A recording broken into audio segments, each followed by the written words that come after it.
meeting Scrutiny Committee. The chair will be a little late, so I'll chair the meeting until he turns up. Apart from that, I believe we have apologies from Councillor Stairs. Are there any others? Thank you, Chair. Only Councillor Stairs have sent apologies, but yeah, thank you. Anyone else? No? No, good. Are there any declarations of interest on any item on the agenda? I'll take that sneeze as not a declaration of interest. Good. It's not a declaration, I don't think, but I live just off the Cowley Road, very near many of the nighttime economy venues we will be discussing. I don't think it constitutes an interest, but just thank you. No, I'm sure it's not a declarable interest, but thank you. Good. Chair's announcements, there are none. Minutes of the previous meeting of the 3rd of February. Can everybody see said minutes? And are we all right to approve the minutes? That seems to be a chorus of nods. So yes, good. Addresses by members of the public. We have no addresses by members of the public or by councillors that have been notified to the committee. So we now move on to the first substantive item, which is item 7, the More Leisure Annual Service Plan. And we have Choe, James, Hagan, and I believe Rob also from More Leisure. Who's going to start? Choe?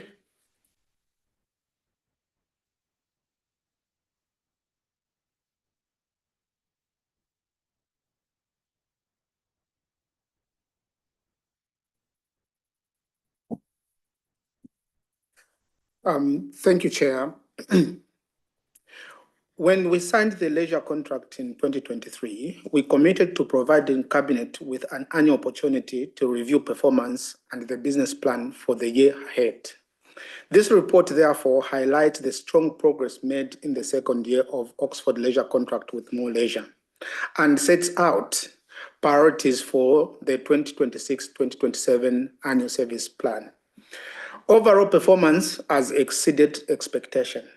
Participation has grown significantly, with over 377,000 visits recorded, a major increase from the previous year. Membership has also increased, including concessional membership, supporting residents on lower incomes. Initiatives such as free swimming for under 17, targeted programs for people experiencing homelessness, and inclusive activities for people with disabilities are helping ensure leisure services contributes directly to reducing health inequality. We have also seen major improvement in facilities and community engagement, including the opening of the Leeds Youth Hub, refurbishment of the changing facilities, and expanded community programs delivered with partners such as the NHS, local charities, and youth organizations.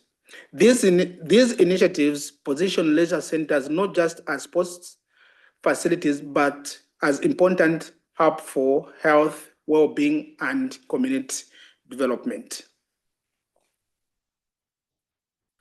Looking ahead, the annual service plan strengthens these directions by prioritizing children and young people, people with disabilities, and residents with long-term health conditions, particularly in areas experiencing deprivation. One challenge remains around customer satisfaction, where the Net Promoter Score is still below the sector average. However, it has improved significantly from the previous operator, and we expect further improvement as investments works are completed and service stabilized. Overall, the report demonstrates strong progress and a clear strategy focused on using leisure services to support healthier, fairer communities in Oxford. I'm also pleased that Rob from More Leisure is joining us tonight. Thank you.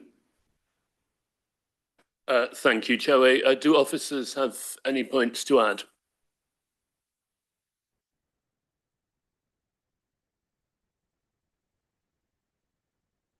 I'm seeing none. Ms. Hagan, were you indicating? Yeah, thanks, Chair. Just ever so quickly, thanks, Councillor Mongay. A really great intro, obviously, into the work being undertaken. I just wanted to sort of reinforce, I suppose, the work in partnership with Serco. Obviously, some really positive work over the year, but very much around, working with national and local partners, and most centrally, obviously, our communities. One of the key successes as well, I just wanted to mention, was the delivery of the youth hub within the Leeds Leisure Centre. Something which I think colleagues can be proud of, and it's being very much utilised and being successful, obviously, with young people off the Leeds at the moment. So just wanted to sort of mention that. And our work, obviously, with the NHS Primary Health Trust, the ICB and the public health, in relation to really sort of trying to manage and deliver, improving health inequalities in partnership with Serco. Some really good work going on there, particularly around co-location of services. And that work obviously become more and more important, on the council's journey from leisure to, which is traditional leisure services, to active wellbeing services. Thank you, Hagan. Okay, I think we can now move to questions from members of the committee. I'll take rounds of 3. Councillor Jarvis, Councillor Miles, any more? Councillor Ottino. Thank you, Chair, and thank you for the report. I have a couple of questions that relate to the section on second year performance. So I'm looking at paragraph 6 of the main report. The first question is, so in the introduction to that, it says that the targets that were set last year have all been exceeded, and it says that these targets were 3% increases. The numbers that are then provided below don't universally say that things have been above 3%. I'm looking particularly at swimming lessons and pay-as-you-go visits, both of which are below 3%. So are those ones that were targets that were not 3%, or are we rounding up to 3% to make the numbers hit that 3% target? And if so, even if that is the case, I'm not sure we could say that that's exceeded a 3% target if they are, as they are, 2.8% and 2.9% respectively. My second question, though, is around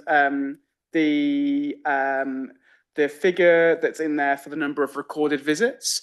Now, I'm trying to remember back to the last time Scrutiny reviewed this, and from my memory, the figures that we were given last year were incomplete as a result of the gaps in the data in the mobilisation period, and therefore I guess I wanted to sort of stress test the figures there, because it says that it's increased from 280,000 to 377,000, but my understanding was there was around 3 months where we weren't accurately recording data in the previous year, and therefore that increase looks considerably better than it perhaps is. So I wondered if you could reflect a little on that in terms of the number of what we mean by a recorded visit, and whether the numbers are actually as high as we've as improved as the paper suggests. Thank you, Councillor Miles. Thank you. So I note that women and girls and getting them involved in sport is a priority, and I'd like to understand some of the disaggregated data breakdown around membership in terms of males and females, or if that's how data is collected, or by gender, if that's the way data is collected. And then in terms of the Leeds hub participation rate of young people, again, the breakdown of who actually is coming, because what I've heard from other council areas of the country, specific interventions have to be made to encourage girls to attend. And then finally, when we look at the youth segment, I'd be interested in understanding a bit of insight around how youth are using the different leisure centres in the evenings. Are we seeing the concentration in one geography and not in others? I've recently seen the great sessions that are on the Vale of Whitehorse Leisure Centre with the skating on a Friday evenings, which is a really, it's something that'd be great to see replicating if children want to come to leisure centres as their evening out on a Friday night, and are we catering to that market? Thank you. Thank you, and Councillor Ottino. Yeah, obviously we lost half of the, made an alternative use for half of the sports hall space at Blackbird Leys Leisure Centre. Are we confident that the people that were using that before for badminton or roller hockey or whatever did find somewhere else to go and carry out those exercises and haven't just been lost? And then what is the sort of ambition going forward to provide other types of leisure that maybe aren't provided at the moment in our leisure centres or anywhere in our city? I remember there was a planning application recently for paddle tennis court somewhere, and the people making the application were saying there's quite high demand for that. Is that something that we have thought about, or any other newer sport perhaps, going forward, that we could perhaps attach to one of our leisure centres? Probably quite easy to attach it. It's Blackbird Leys Leisure Centre. There's a lot of space there. Yeah, so what's our views going forward, providing wider range of leisure opportunities, and how do we go about it and access grants and things? Thank you.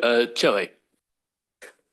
Thank you very much. I'll defer these questions to the officers and then I'll comment later. Thank you.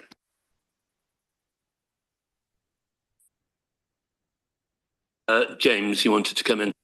Well, thank you, Chair. So I was just going to answer some of these questions, and thank you, members, for those questions. So firstly, on the targets, so sorry for the probable lack of clarity in that item. So while it is accurate and true to say that the 3% targets have been met or exceeded overall, for the swimming lessons in particular, they weren't targeted. So I think that probably should have been caveated, you know, where targets have been set, they've been met or exceeded, but we don't set targets for every single item. In terms of recorded visits, so you're absolutely right. So last year it was identified that during the kind of mobilisation period, there were issues with kind of recording and sort of access control. So we didn't capture every single attendance. One of the scrutiny recommendations that followed as a result of last year's meeting was to retrospectively look at those figures and kind of essentially backfill as kind of best as possible, and that's what we did. So that, I think it was a 290. That was a kind of an uplifted figure compared to what was originally published. On to the kind of women and girls breakdown. I think that was from Councillor Miles. I'm not sure what, if you could kind of elaborate a bit more about what you would like on that, and I can try and answer that. With the Leys Youth Hub, I think we would probably need to defer that to the Youth Hub team, as that, although the Youth Hub is part of the Leisure Centre, it doesn't fall within the contracts. So I wouldn't have answers for that one, I'm afraid. Hagan may do. I do, James. Can I just jump Hagan. in just quickly in relation to that? So, yeah, Councillor Moore is absolutely right.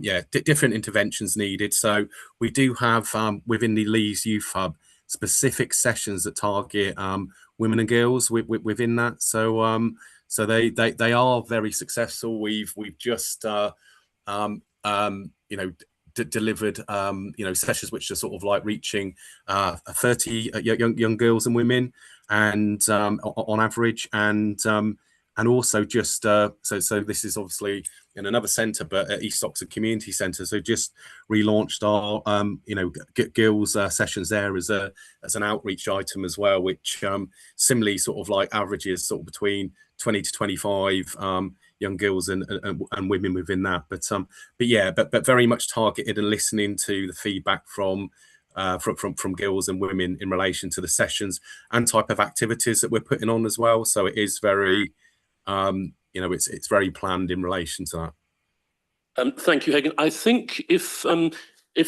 right, Councillor Miles, you also asked about whether data was collected by gender, those membership figures, usage figures broken down. Is that correct? Yes, that's correct. So if you have that data, that would be helpful in terms of those who are members. So that's the people, I'm assuming, who've formally got that regular membership. And just in clarification around this Leys Hub figure, I think it says 184 people have been engaged so far, but of which is that about 30 then women and girls. And just to follow up on the East Oxford Community Centre, is it a leisure intervention that is being organised there with girls? And what's the age group? Thank you. I'll return to Hagan. Yeah, no problem at all. And thanks, Councillor Miles. So yes, I mean that's for one particular session. We would need to double check, I suppose, in relation to the average across the other sessions as well. That the last I'd heard, it was around about, I think, about 45%, but I can double check that and revert back to the committee in relation to the latest figures.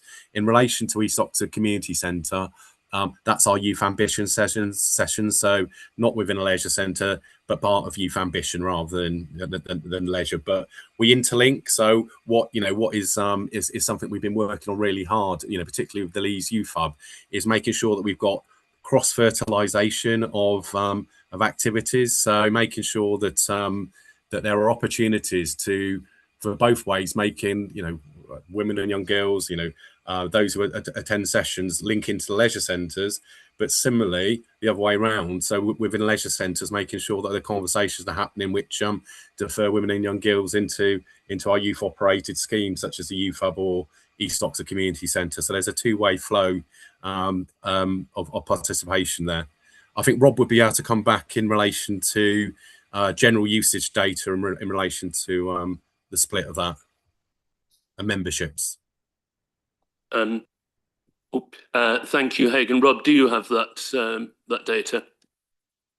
I don't have that data at hand, unfortunately, but it's I can source that data. I don't think that we included that within the KPIs that we were broken down by gender, but we do have, depending on if customers provide that data to us, of course. So predominantly the emphasis is on the customer to provide details such as that. But yeah, we do have some data which we can navigate around and provide you. Yeah. Thank you, Rob. I think members would appreciate that. If I have Chewe wanting to come in. I think there's a question. There's two questions from Simon Otino that officers asked to. That's correct. Answer. Are you going to answer those or The officers?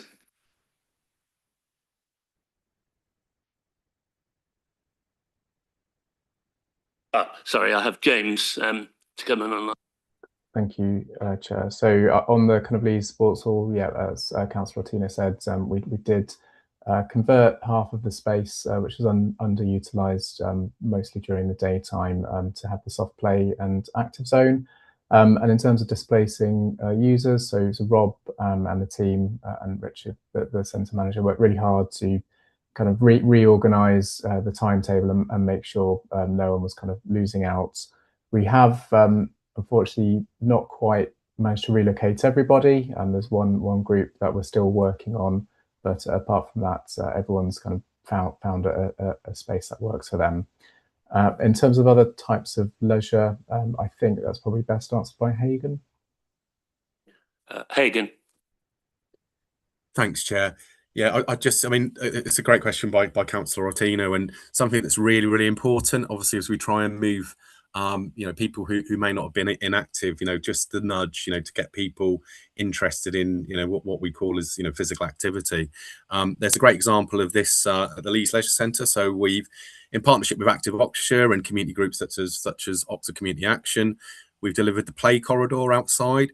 So painted stretch right outside the leisure centre, which has got hopscotch on it. It's got little games. It's got do a dance, and I was there this morning and watching the schools come in for school swimming.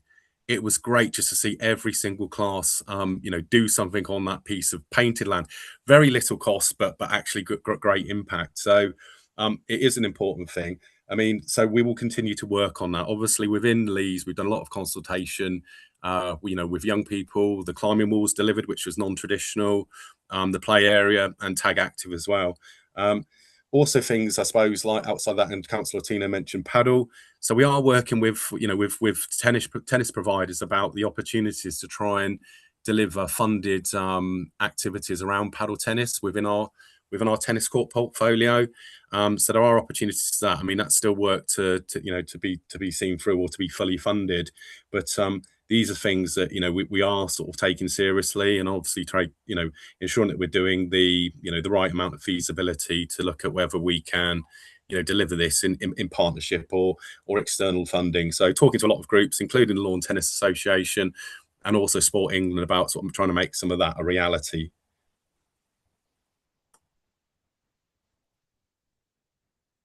Thank you, Hagan. Okay, we will take another round of questions. Councillor Ottino, anybody else? Councillor Miles. Okay, Councillor Ottino. Yeah, I was at the Youth Hub last week or the week before trying to talk to young people about this Pride in Place. And one of the things they were expressing frustration is the football pitch outside, the AstroTurf football pitch, that they don't feel like they've got, because you have to pay to hire it, that they don't feel like they've got the ability to access it. So I'm wondering what you can do to make sure, and whether we need to provide another pitch up there or in one of the other parts up there, that there is facilities that are free for young people to use to play football and the other sports there, and they don't just get booked out by clubs that pay for it. And Councillor Miles. Thank you. I mean, it's fantastic. There's been so much investment and focus on the Leas, but just in terms of other geographical areas of the city where there are young people that also need to have like access on their doorstep, just wondering what the levels of youth participation are, the under 18s basically, and for instance, like the Marsden Ferry Pool Leisure Centre and some of the other sites, the ice rink, for instance, you know, that maybe where we need to close some gaps in youth participation. Thank you. Thank you. Are there any further questions before I bring officers back in? Seeing none, who's going to start us off? Hagan or James? James. I'm happy to. Thank you, Chair. Yeah, thank you for the questions, councillors. So on the 3G pitch access, so Youth Ambition, so the council's in-house youth service, who kind of works with runs the Youth Hub, they do have a regular booking at the 3G pitch once a week. So it's interesting to hear that feedback. If young people feel kind of that's insufficient, then we do have a community fund. So that's an in-kind funding part that's part of the leisure contract that groups can apply to use. So that can offer free access to facilities. So if there's a particular day or perhaps group that, you know, wants to put on a session because there's a need, then they can apply for this funding and get essentially free access to facilities.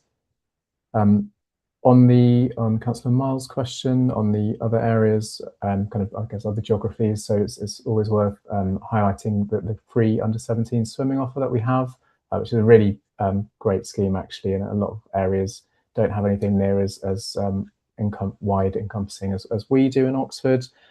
So all 4 of our pools, so that includes Hinksey, have a free swim offer. So I think it's around 35 hours each week across the different pools. So that's a really good scheme that's available throughout the week. I think there's in terms of other options, sorry. So the ice rink, they've been expanding their program and they've been offering kind of more disco skates and kind of sessions for young people. I don't know if, Rob, you want to come in on any other activities for young people. Thanks, James.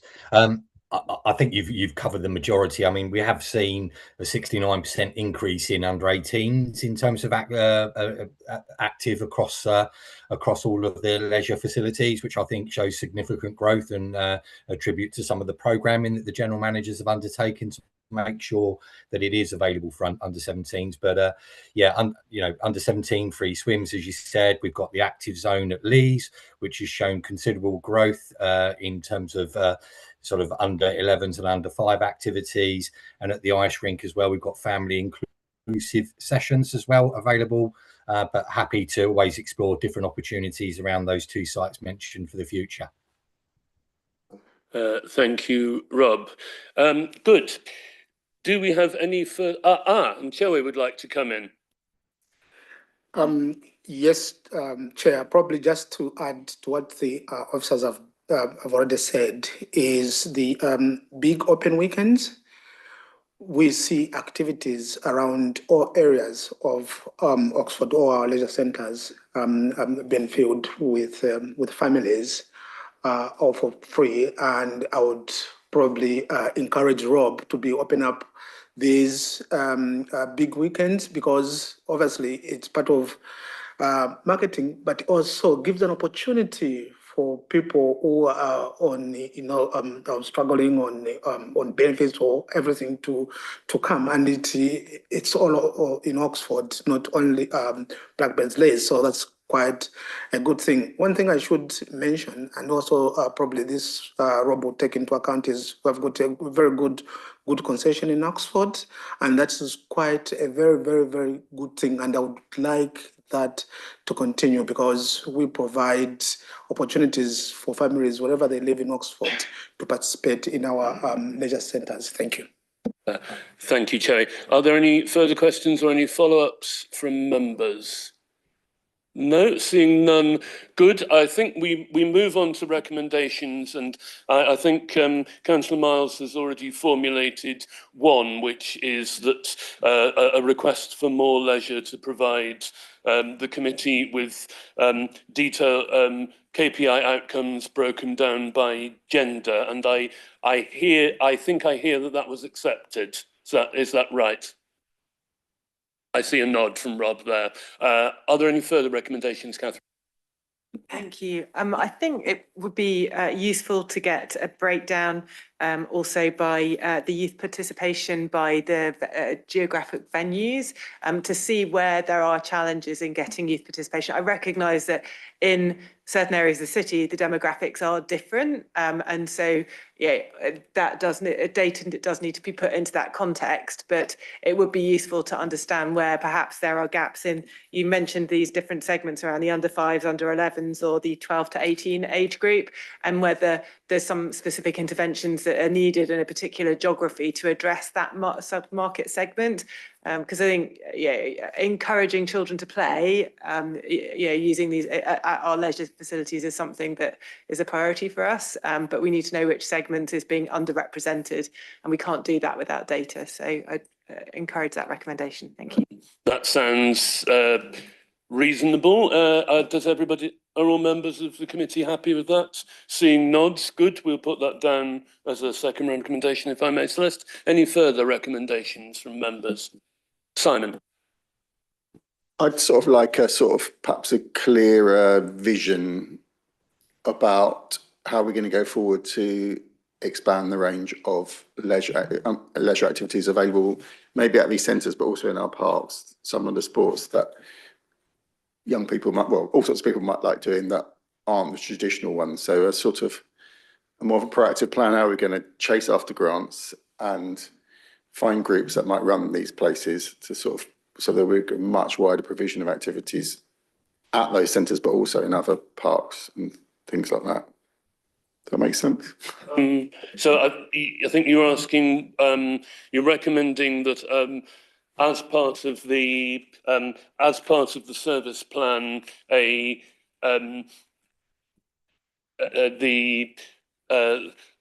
council and More Leisure set out what they can do to expand into non-traditional sports or sports that are not already offered at our leisure centres. Does that put it succinctly? Okay, is that clear, Celeste? Good. I have Chewe wanting to come in on that.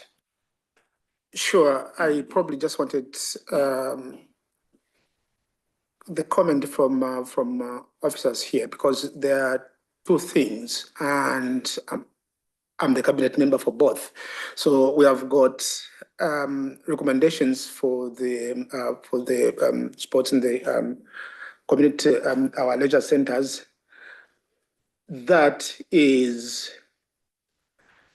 acceptable, but in the parks, sports in the parks, we can look at it differently. Probably not one recommendation. I'm not sure how we can tackle this.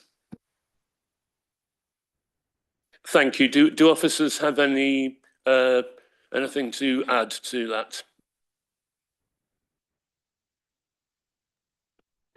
No, I don't think so, Chair. I don't. Yeah, I mean, it's I mean, we could have a look into that. Obviously, clearly, in regards to leisure, we our partnership with Circa Leisure, our work in the parks is obviously working with Oxford Direct Services alongside lots of different clubs and different activities. So yeah, I mean, we can look at those two different things. Thank you, Hagan. That's a good point. It's not just about the leisure. It will inevitably not just be about the leisure contract, about other parks facilities the council has.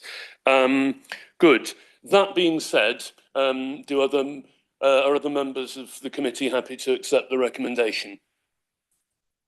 Yep, seeing nods. Good. Are there any further proposed recommendations from members of committee? I'm seeing none, in which case we've got those three recommendations down. Thank you all. Thank you, Rob, James, Hagan, and Joey. You are now free to go, and I will hand over to the chair.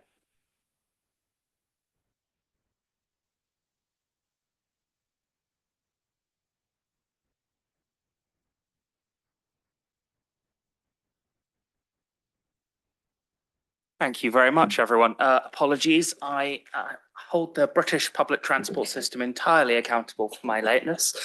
Thank you very much, Mike, for chairing that first item, and apologies to have missed it. It was, in fact, the repeat of the first ever item I took on as chair, so sad not to have got to be a part of that discussion. We shall move on to our next item, which is item 8 on the nighttime economy. I know we have Councillor Hollingsworth with us, and I believe we have Diana Fawcett online. Yes, I can see you there. Alex, whenever you're ready, you're welcome to come and take the chair and have your presentation. Thank you very much. Presentation. I believe Celeste has got the presentation to hand. Thank you.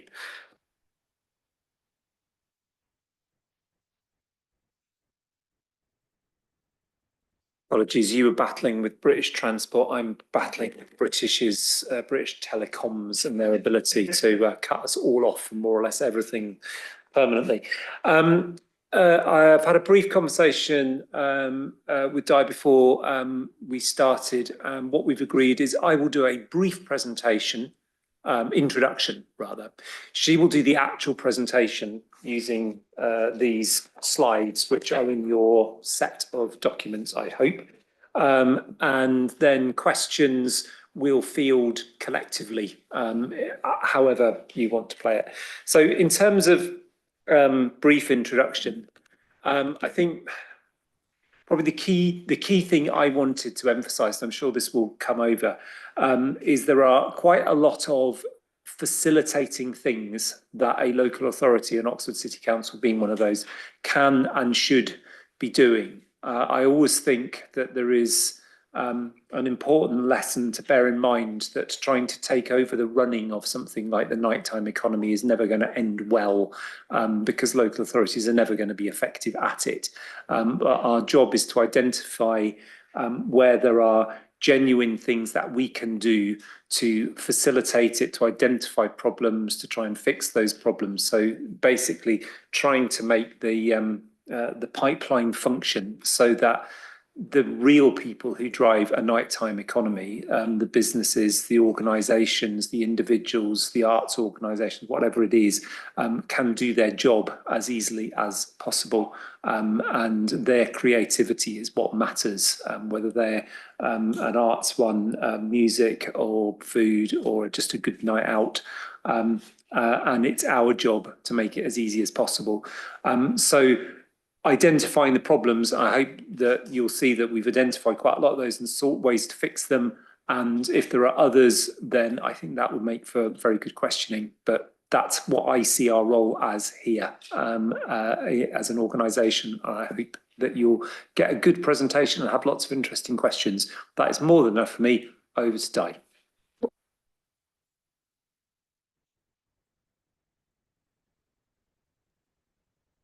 Thank you very much, Alex. And Celeste, thank you for going through the presentation. So we'll just pull out some of the highlights from the presentation and won't go through a lot of the finer detail because I'm sure you've already read that. Next slide, please, Celeste.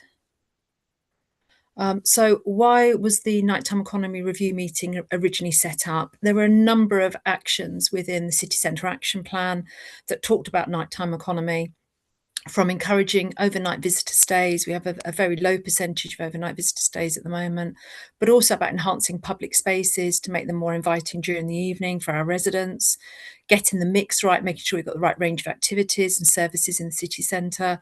But also very much linked to that is around ensuring that the city is safe and clean during all hours, not just the daytime hours. And the economic strategy also recognises the importance of the nighttime economy. Thank you, Celeste. So a group of us got together. We were trying to get a mix of the right people from the right team so that we could come up with the information that was really necessary. It is important for me to stress that we are still very early days in this. We are gathering data which has proved to be hugely extensive and very difficult to come by, which in essence is quite interesting, because if we can't find it, how on earth can our residents and our visitors find it? So on our working group, we have Councillor James Taylor, who's the live music czar. We have myself as city centre manager. We have the manager from the events team. We have the manager from the community safety team, economic development, and also the licensing team manager. Next slide, please, Celeste. So we felt it was really important before we did any work to really understand the foundations and the basics within the city. So the first thing was to understand our population spread and the age spread so that we can make sure we've got the right venues. So we looked at our population statistics and you can see the spread there. No surprises, it's pretty even spread actually. There's a large number of young people, as you would expect in our city, but there's also a considerable number of people in the next age bracket as well. And that really gets us thinking about what are the types of activities we have, what is the nighttime offer, and how do we promote it to these people. Based on the ONS statistics, they've advised that one nighttime venue should be needed for every 835 people on average. So if you were to take that as its rawest point, you'd be looking at 169 venues for Oxford. Thank you, Celeste. So the first thing we did was to do an audit, and we looked at the audit within reasonable walking distance. So we looked at Jericho, we looked at Cowley as well as the city centre, and we considered everything you might want to do in the evening, whether that's a restaurant, a bar, whether you might want to visit the library, the museums, the theatres, pubs, nightclubs, but we did exclude street vendors and fast food takeaways. So by that we mean McDonald's, etc., because we didn't see that as a pull to come into the city. It supports the nighttime economy, but it's certainly not a venue that you would come into the city just to use that.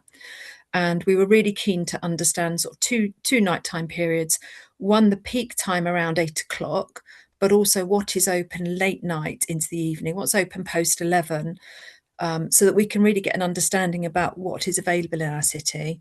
And we had to be quite specific on where we looked. As I mentioned earlier, it's really difficult to find all this information, and we've had to walk the streets, trowel through Google, adverts. So we picked the two busiest days of the week, being Fridays and Saturdays. Thank you, Celeste. So we were quite surprised at the findings, actually, because we hear a fair bit that there's not enough to do in the evening. So to carry out this audit was quite an important piece of work for us to start as that position to understand what our offer is.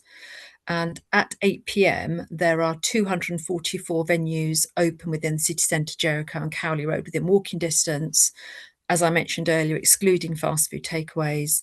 And of those, we were specifically asked how many of those would be hosting live music. That was a particular requirement. And then we've split that down into areas. I haven't shared it all within this high level information because quite a lot of data we've been gathering. We're still continuing to gather it. But in terms of venues, we're looking at either something you could do as an activity. So whether that might be golf or the theatre or darts, and then restaurants, and then separately to that, bars and pubs, and then separately to that, nightclubs. So at 8 o'clock, 244 venues open. As you would expect, come 11 o'clock, the venue number does drop, but it's still a significant number at 88 venues open of which 19 of those have regular live music, DJs or open mic nights. Thank you, Celeste.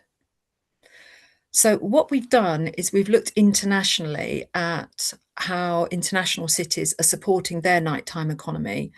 And we've initially come up with some ideas that we then want to prioritise. So the first thing was to gather all the data, understanding what the situation is in the city. But then we really wanted to think, well, what can we do to help? Can we set up a strategy that actively supports the city centre?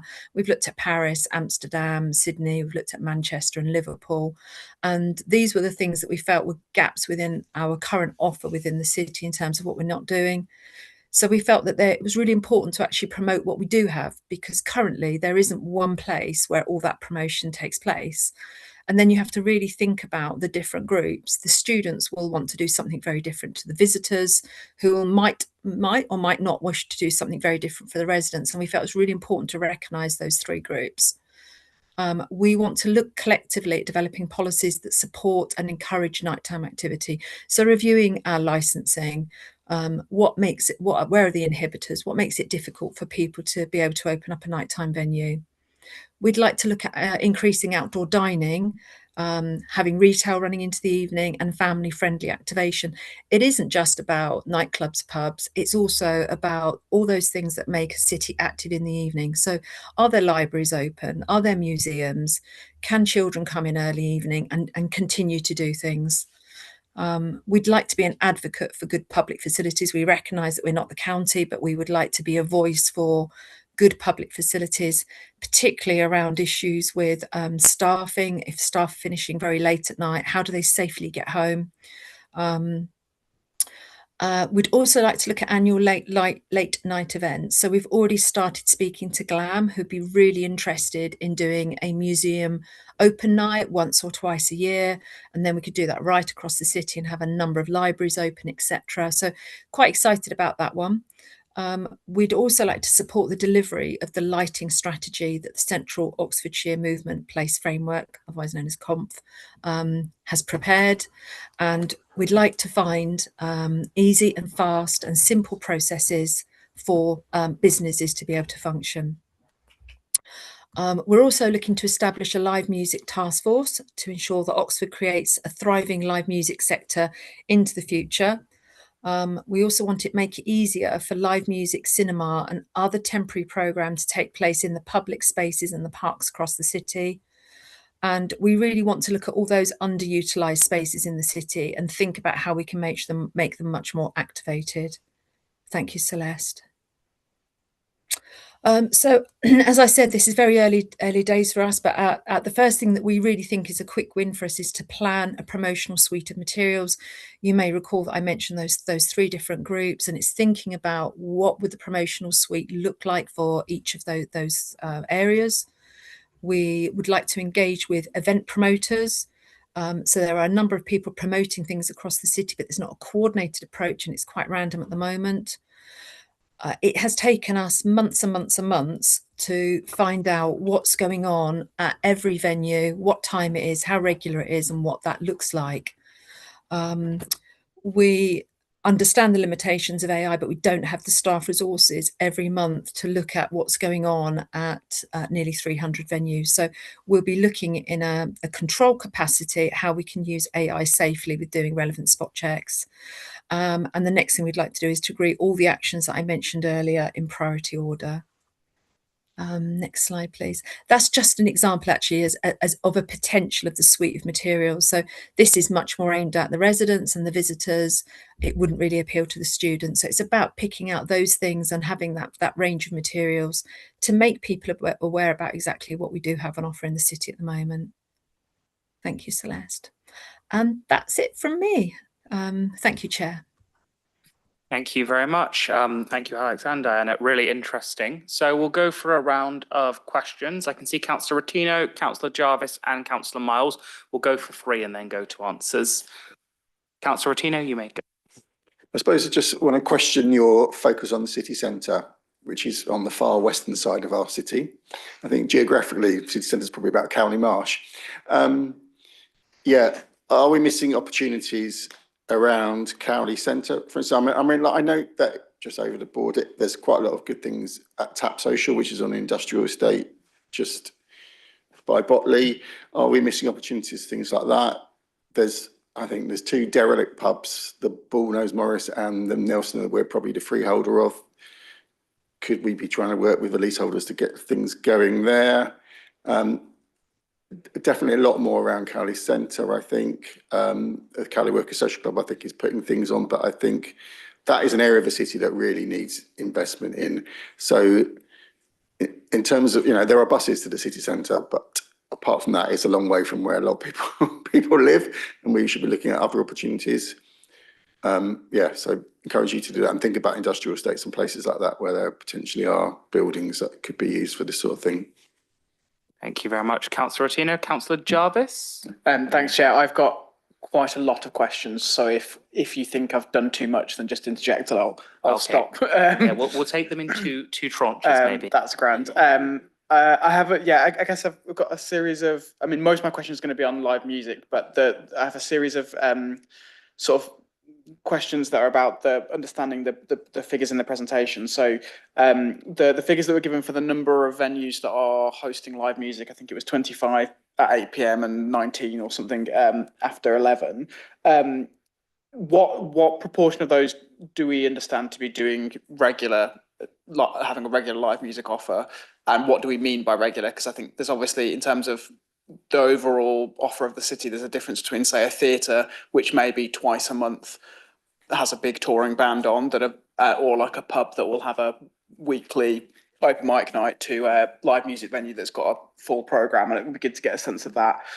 In terms of the audit of venues, sort of within a reasonable walking distance of the city centre, how far up the Cowley Road have you gone in terms of that? Does it include, for example, Magdalen Road? Does it include St Clement Street, that patch as well, just to get a sense of what that number is and what it includes and excludes in terms of the number of venues?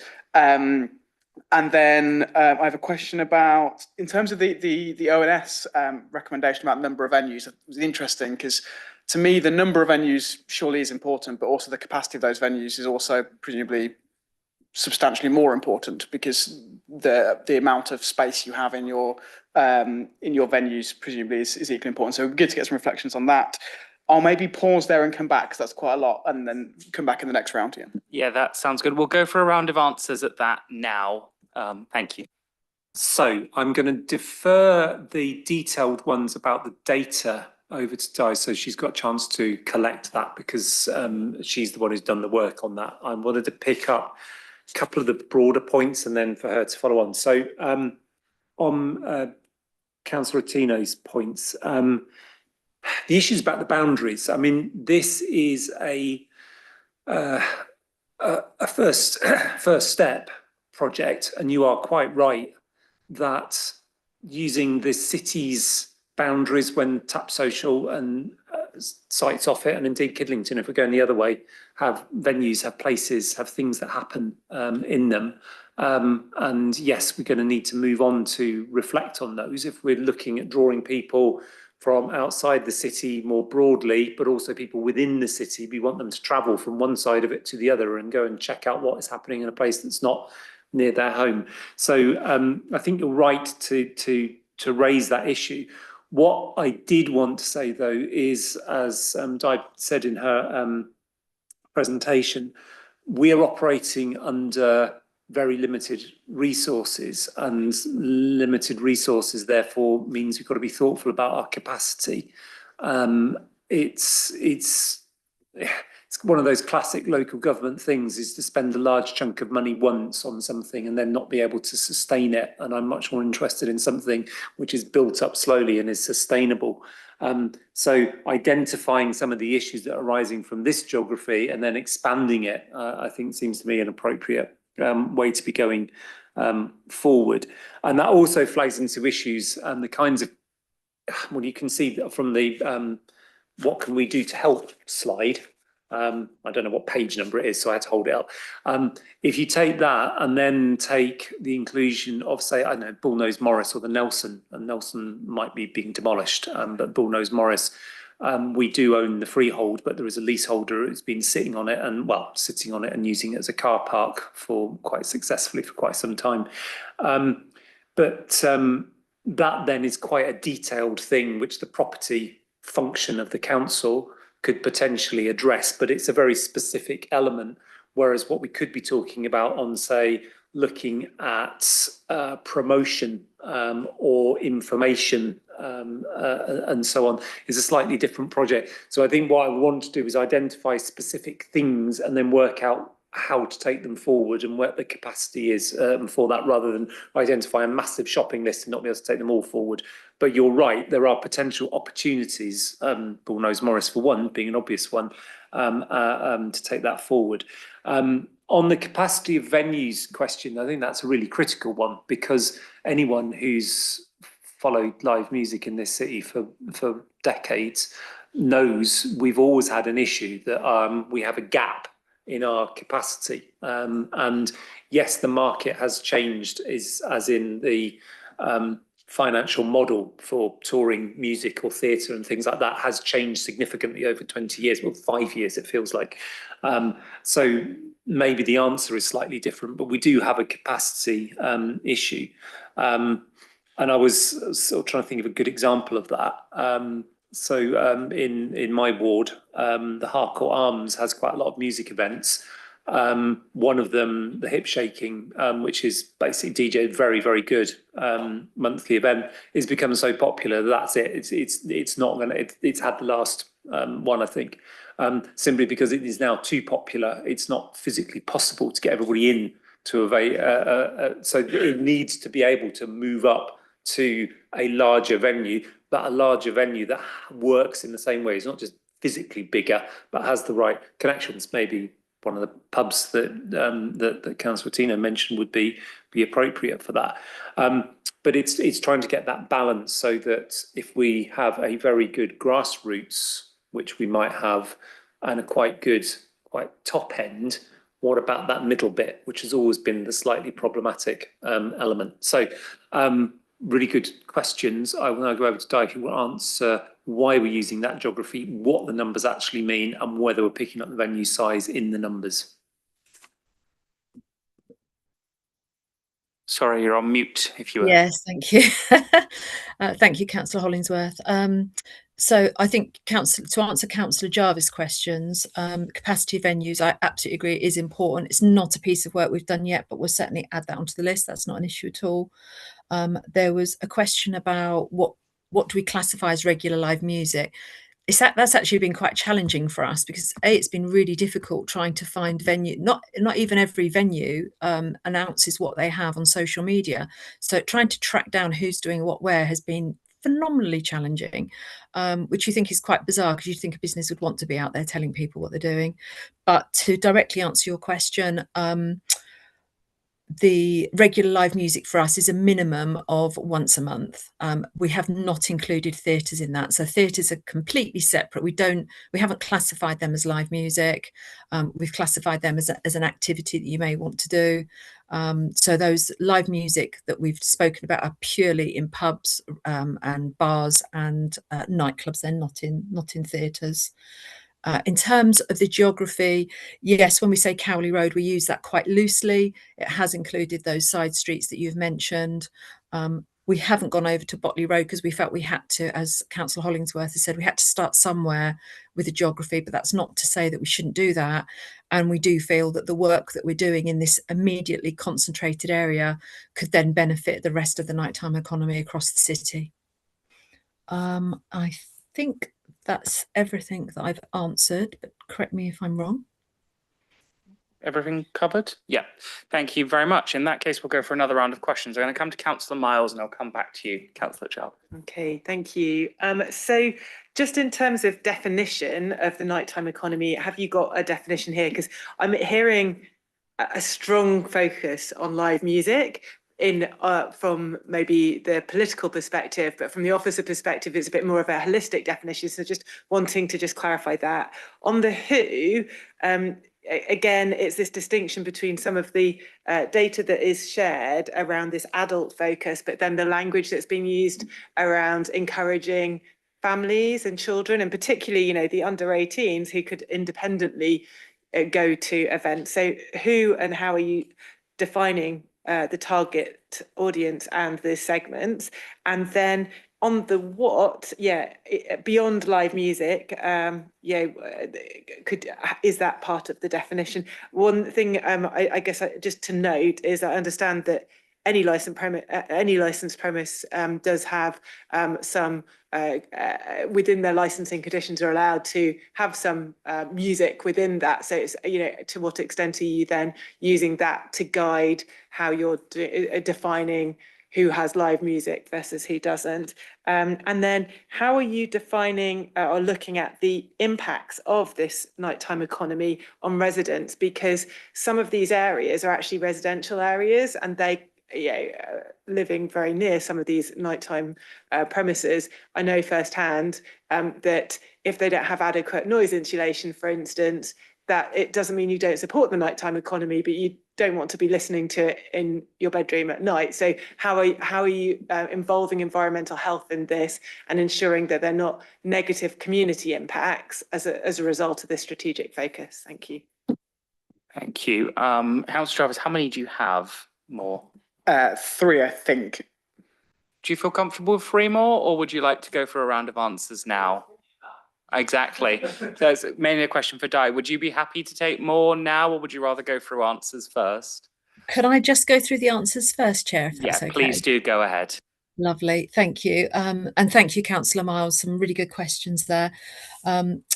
You're right, there has been an emphasis on our briefing about what live music there is. That was a particular steer, but from our perspective, although we've done some drilling down on live music because that information was missing, it really is what is that nighttime offer into the evening for all age groups, not just live music. So you may recall from some of the information I shared earlier in the slides that we're looking at working with GLAM, which is the libraries and the gardens and the museums, and opening those up into the evening and making it much more of an active nighttime. If you look at the Sydney strategy, it's not just about live music, it's actually about encouraging people out in the evening, retail being open later, using community facilities later. So for us, it's everything you do in the nighttime.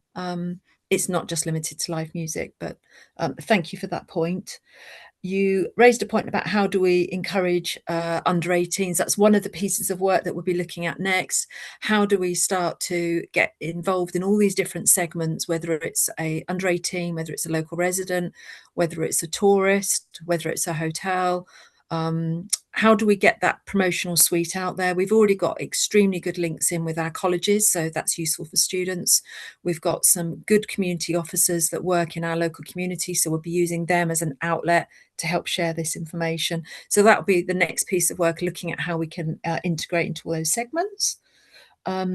You mentioned about the license denotes whether you can have live music or not. We haven't looked at the license because that doesn't necessarily mean that they're actually doing it. We've actually gone out and looked at what each business is actually doing, what they're promoting. We felt that was more accurate than they've got a license, but it doesn't necessarily mean that they're using that license. So we haven't explored that anymore because we didn't feel that was valid. But it's a really good point. Thank you for raising it. And you talked about the impact on residential premises.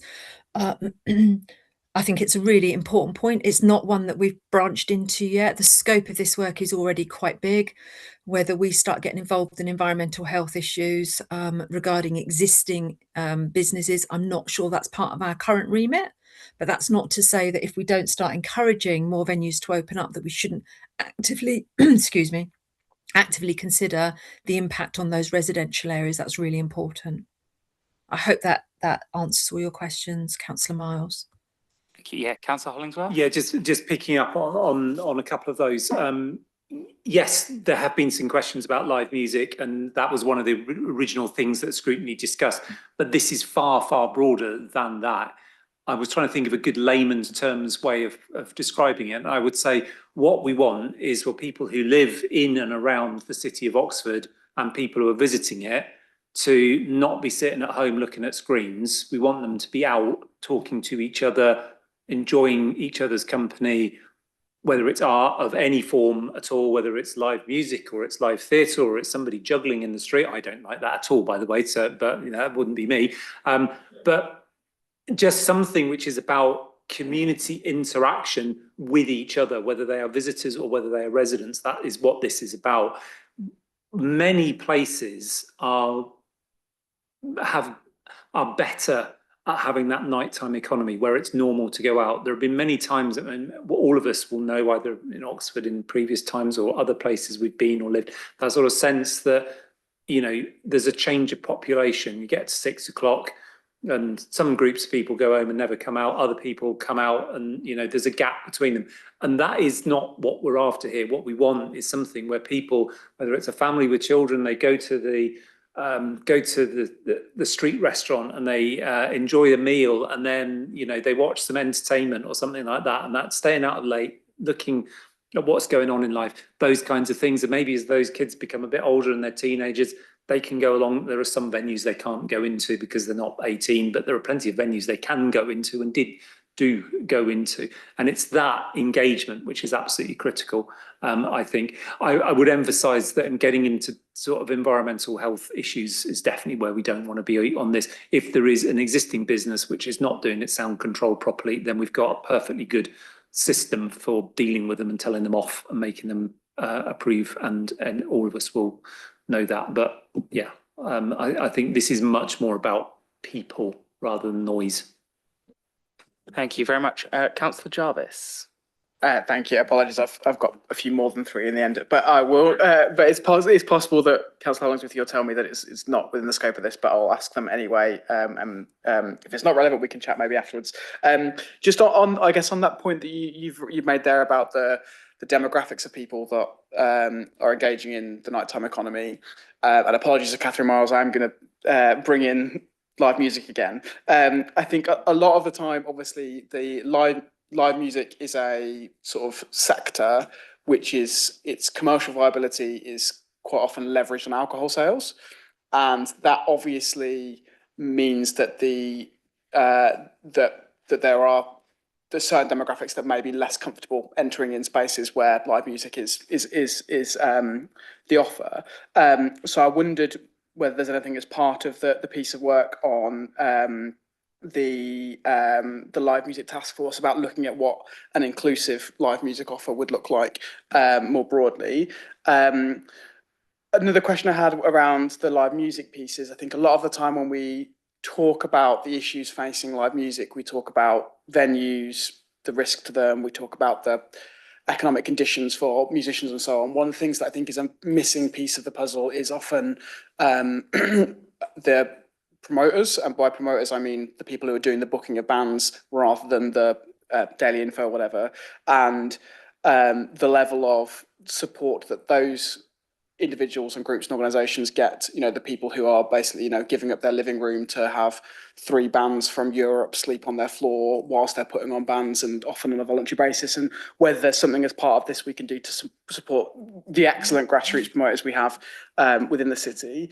The other thing, just on the question of capacity that we were discussing, I think one of the things that I think is really exciting about Oxford and its approach to the nighttime economy and live music in particular is, in a city that has a high demand for space, there has been like very, very creative uses of space to deliver a good nighttime economy offer, whether it's, you know, the recent, you know, we've got like what the Bullingdon has recently done with their front bar becoming a live performance space as well, whether it's, you know, the role of Common Ground in Jericho as being a daytime having a very different function to its evening function, and that's a really interesting use of space, and you know, things like the basement of the library being used for live music and so on, and whether there's something as part of this piece of work about supporting organisations and businesses to think creatively about how they use their space to deliver a more wide-reaching nighttime offer, not just on on live music, but on other things. And then finally, I think is I guess a question around I guess what we haven't talked a lot about is the people who work in the nighttime economy and their experiences, and particularly for late night workers. There's been a lot of campaigning from trade unions and others about the safety of those workers, particularly getting home after their shifts. And there's been some interesting developments over recent years. For example, Glasgow City Council, I think, is trying to use its licensing function to mandate employers that employ staff after a certain time to provide transport home for their staff. There's been attempts in Scotland to legislate to make that a thing. I wondered whether you had any reflections on what is feasible within the current legislative framework for us, and whether there's anything we could be doing around safety as staff on the bit when they leave their employment to getting home. Yeah, please do come in. Okay. I think I've scribbled them all down. Apologies if between the two of us we've missed some of these.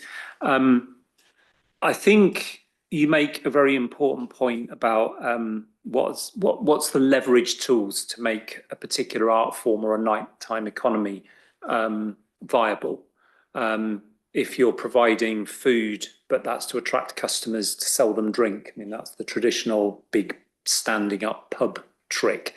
As you say, for a live music venue, as many a club found in the late 80s, if you can't sell lager to the visitors, suddenly you've got a financial problem.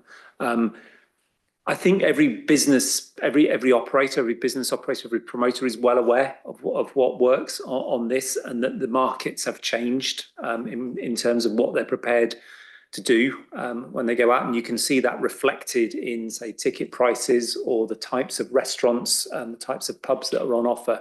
So I think rather than seeing it as a potential problem, I would see it as a potential challenge, but this is not dissimilar to ones which all forms of arts venues have always had to face. You know, think of what cinemas did when suddenly they had big cinemas where they'd allowed smoking and that all worked, and then suddenly that was no longer a function that attracted an audience, and you ended up with places with, you know, 4 chain smokers at the back, that was it. So I think it's a shifting market thing, and it comes with challenges, and that's one of the reasons why I thought in my introduction the importance of making sure we're enabling, because rather than trying to predict what the market is going to do, I want us to make it easy for people who think, wait a minute, we've got solutions to this. What if we did something innovative which none of us can think of in order to make a viable form of nightlife in their premises that we can't currently consider? But you're right, and some of those issues around what's an inclusive offer, I think is a really important one. On the issues about supporting promoters, whatever scale they're at, this is going slightly outside this particular discussion, but wearing my sort of broader culture hat. For example, one of the things that we had as an issue in Oxford is that the big promoters, so this is a different scale, but the bigger promoters saw Oxford as a difficult, annoying, fidgety place, which they will not bring their events to because we're too bloody awkward, bluntly. And trying to shift that is really important. And we're beginning to see that. We're actually seeing some of the major promoters coming to Oxford at the moment. Nothing definite yet, but that shift in attitude, oh wait, you'd be a welcoming place for a major event, I think is going to be really crucial. And I hope we will see, and we will see things which will work and we'll see something which won't work, but that's the essence of what a promoter's job is, to try and find what the market is, and so on. So I think building those relationships, as well as you say, engaging with people who are down at the grassroots, doing the traditional thing, as you say, of, you know, three bands from Finland all sleeping on their floor because, you know, that's the only way this tour is ever going to work. You know, those kinds of things I think is really important. On the issue about spaces, I think this is the essence of what Di and the working party are looking at, I think, is how can we encourage flexibility about spaces? We've got a finite amount of land and a finite number of buildings, and depending on your view, it's either shrinking as they turn into something else, or it's growing because new buildings get built. But the crucial thing is to try and get the maximum use out of those buildings. So the common ground, for example, it was, you know, it's a long-term temporary use, but then, you know, traditionally the owner of that building could just shut it until they were ready to redevelop, and instead they opened it and allowed something to operate in it. I have had informal, semi-formal discussions with owners or of buildings. I can't say which streets, it's a confidential one, but city centre streets, about how trying to have a use of their building, which might start at 8 in the morning with shared office space for people having meetings, running through to restaurant for lunch, and then running into early evening to catch, I don't know, commuters heading home to the buses or the trains. There are lots of things you can do with flexibility, and you can see that looking at along Cowley Road in particular, but in some of the other places, people operating cafes, restaurants, whatever you want to call them, coffee shops, in really creative ways, and throw in, somebody comes and does some poetry or something like that at 9 o'clock at night. There's another audience you might be meeting and another opportunity, which is potentially good for that business, for that promoter. So I think things like that, encouraging creativity, trying to say, look, if you could make this venue work. Your point about, and I suppose we have got new venues coming on, the Schwartzman, which brings 3 arts venues apparently. If it's going to open fairly soon, so we'll see what that delivers. On the issue of staff, I think this is a really important point. I'm aware of what you said about Glasgow and their requirements. I think these are ones where I don't necessarily want to come to a definitive view on this, but it's been quite interesting talking to people who own marginal venues, whether they are arts venues or whether they're restaurants or pubs in particular. They have been, particularly those that pay the Oxford Living Wage, for example, are really struggling to make it add up because they've got a whole swathe of costs that have gone up. The Oxford Living Wage, which they support ethically, is going up at way above inflation. It's gone up 45%, I think, in the last 7 years or whatever it is, because it is reflecting a reality, which is there is a huge housing affordability cost. So it's quite right that it should be going up. But if you're a marginal, running a cafe, this is a pressure. And so trying to strike the right balance between, do you want to employ local people? Do you want to pay them at the Oxford Living Wage? Do you want to then pay for, getting them insert the name of the taxi company? I was about to say one with 4 letters that began with U, but I won't say that. Something so that their staff can get home safely. Potentially something might have to give, and that's quite problematic. So I would say I completely understand your point, and it's about engaging those promoters, those employers, those businesses with conversation about what's the best option to meet those needs. But you're quite right. Taking a 17-year-old who's working in a cafe and waking them work till 2 in the morning and then say walk home because there's no buses, that is not on. It was all right when I was working in a pub in a village, but that's not quite the same thing as doing it in a city. Sorry, that was quite a lot from me, but Di may have other bits. Thank you, Councillor Hollingsworth. Yeah, I completely concur with all of that. Councillor Jarvis, you talked about the promoters. That's something we could consider, actually, them joining the live music task force once we get set up in the next stage. So thank you for that. That's very informative.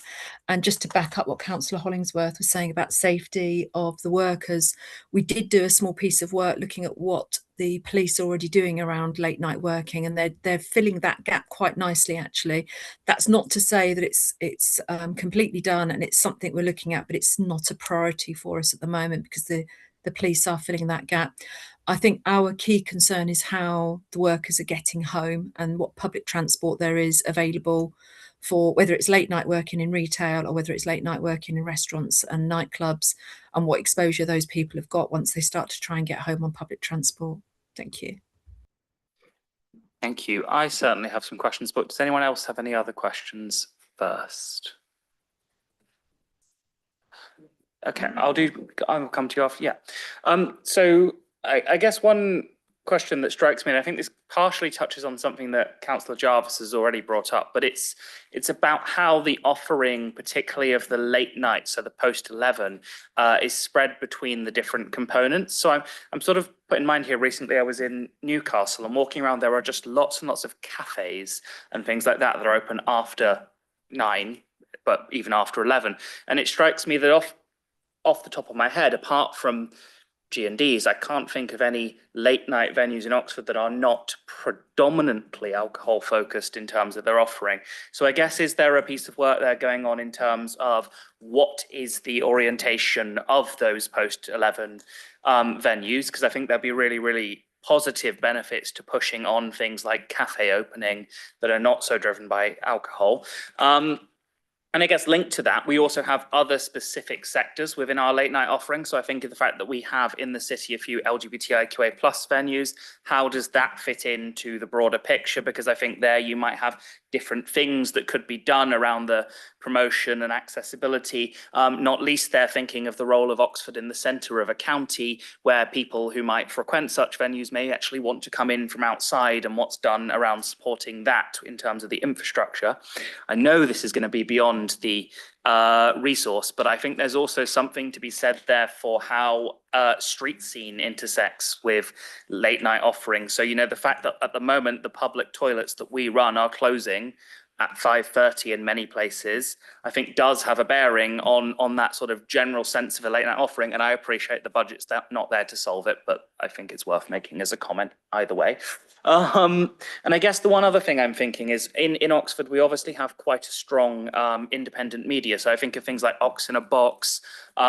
We've also got Night Shift, the music magazine, other things as well. I guess I wonder what work has gone into speaking to those kinds of organizations to sort of see if there's any scope for partnership working with the existing local media. And I know NewsQuest hasn't helped here with the damage they've done to the culture sections of the Oxford Mail, but you know, what thought has gone into that sort of partnership working? And I think the last from me is I note the reason for the AI collecting live event data, and I guess I wondered firstly if there's been consideration as well of just putting up some sort of web form and encouraging people to share the details with us rather than us needing to scrape it. And the reason I ask that is I can't not have the worry that people start using something we put up and some of the events turn out not to actually be running because of AI, and it undermines the whole program. So I just, an urge of caution, I guess. I'll do a speedy response on those. So yeah, Newcastle, my nieces grew up in Newcastle. I'll tell you, it wasn't cafes they went to late at night and not wearing an awful lot back in the 90s, but that was the kind of place it was. But yes, no, you're absolutely right. And I think the crucial point about this is to go back to my point about what we want is an evening economy, a nighttime economy that is open to all. And that means, yes, people are going to go to a pub with their friends, enjoy themselves, be boisterous. People are going to go to the theatre, you know, might dress up neatly because it's, you know, something, if we could have a theatre which could put on dance properly rather than on a tiny stage and no backstage, that would be a big step forward. That's way beyond our budget. But we want a full range of people out there. And if that includes people who don't want to go out for an alcoholic drink, don't want to go somewhere noisy where they're standing up, but do want to go out and meet their friends at midnight and chat to them because they're young and haven't got tired yet, then that is absolutely crucial. And it's about creating an overall picture, a cityscape, as it were, where businesses think actually it is worth our while keeping it. Because at the moment, if you're a business, think, well, who's going to be open around in the city centre? It's just a load of boisterous, drunky people. We don't want them in, so we're going to shut at 10. And what we want is to encourage others. So it's a degree of circularity in this. I think the aspiration is absolutely right, but it's as much about driving the market as it is about the providers of the market. Completely agree with your point about LGBTI venues and those audiences. And I think there's a whole range of people, whether it's people, that particular group of people or another group potentially. You know, what about older women who are coming out with their friends and thinking, I'm not sure I fancy this because it's all a bit loud and boisterous, whether it's to go to the theatre. You know, there's obviously, you know, George Street can be all sorts of attractions.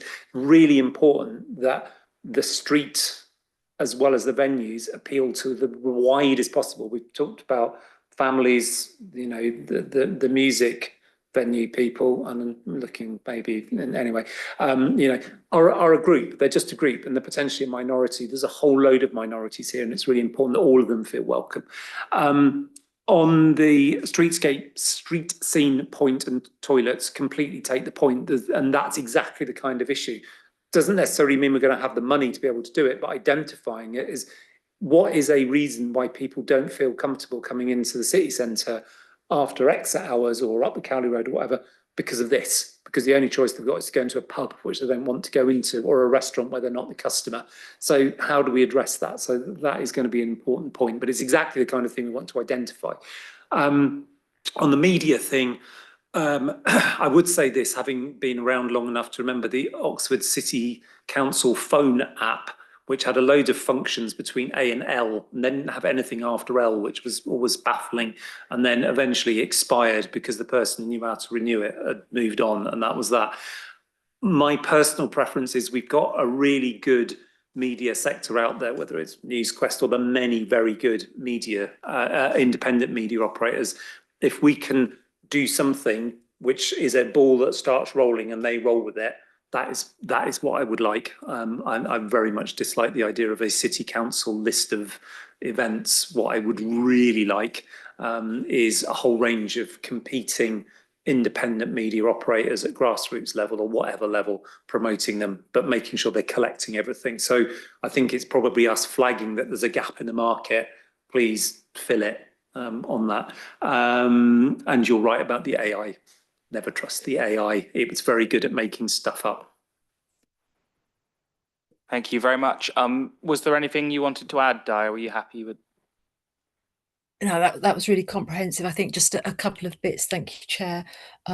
We have actually done the split of what's open after 11 o'clock that you referred to. So just to reassure you, at the moment, we've got 58% of the openings are pubs and bars. That does not include cafes. Cafes are under the restaurant category. 31% of the venues open are restaurant and cafes. 6% of the venues open are nightclub, and 5% of the things that are happening after 11 o'clock are activities. So there's quite a big shift away, but there is a significant number of restaurants and cafes that are open. So just wanted to reassure you on that front. And we have collated a list of all of those as well. And then, yeah, it was just to agree about AI. We note your urge of caution. There is a gap in the market because no one's currently doing it, and no one's currently doing it because, as we found, it's a horrendously huge, intensive, time-consuming task, and that's an issue that we need to address. Thank you. Thank you very much. I could see Councillor Jarvis had, I think, more questions, and then I knew you had a comment as well. Councillor Miles.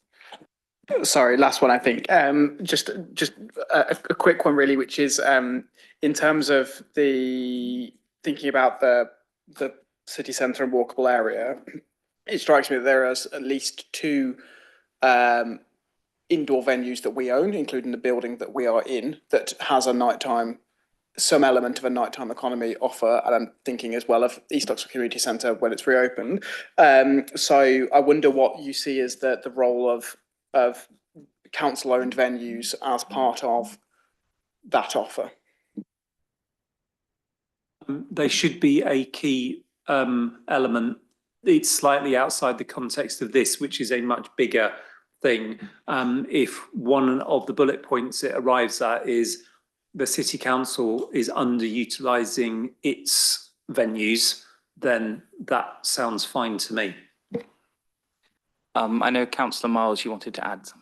Yeah, so actually this links into the camping strategy for the use of our city parks to as an enabler for having overnight camping there to support events in our parks. So I'm just wondering whether you've explored that. I know that when we put forward this as a Lib Dem amendment, it didn't pass, but there was some nods of interest from the relevant cabinet members. So have you thought about that? Because my understanding is a blocker for the use of some of our council-owned spaces to encourage like live music events in some of the parks has been around having access to campsites, for instance, this low-cost accommodation. And then also, using that, it actually appeals to families too, because there are lots of families that like to go camping in groups, have a nice little campfire, taste marshmallows, that can appeal to a particular market segment maybe. But then on the other element of the where, have we looked at the use of the river space as well? You mentioned Newcastle, party boats, you know, not thinking that we should have party boats, but yeah, there is space there where floating restaurants maybe. But I'd like to just come back to this point about creatively using spaces.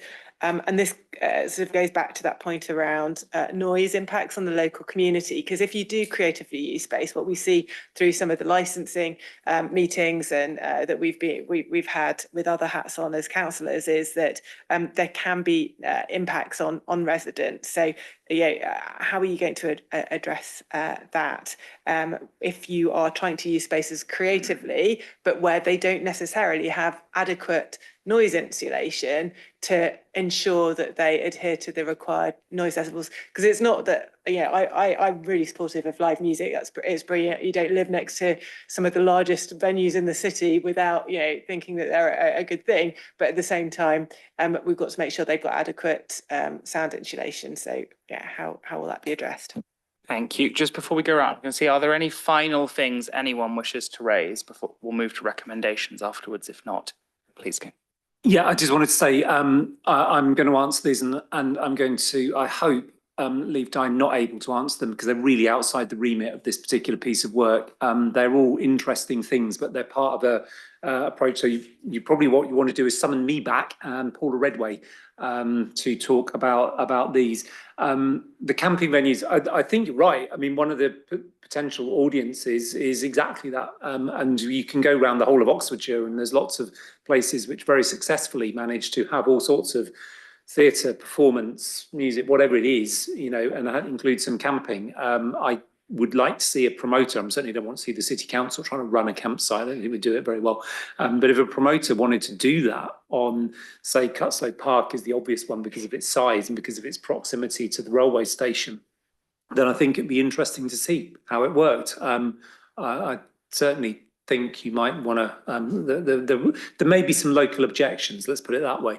But of course there would be, because it's something new and something different, but done well and a success, potentially it puts those concerns at ease and means potentially other events. So it would be something I think to explore through that. I think I'm right in saying, based on cycling up and down the towpath, there are party boats and they're very loud and they go up and down the River Thames quite loudly. So I think the party boat market is well and truly covered in Oxford.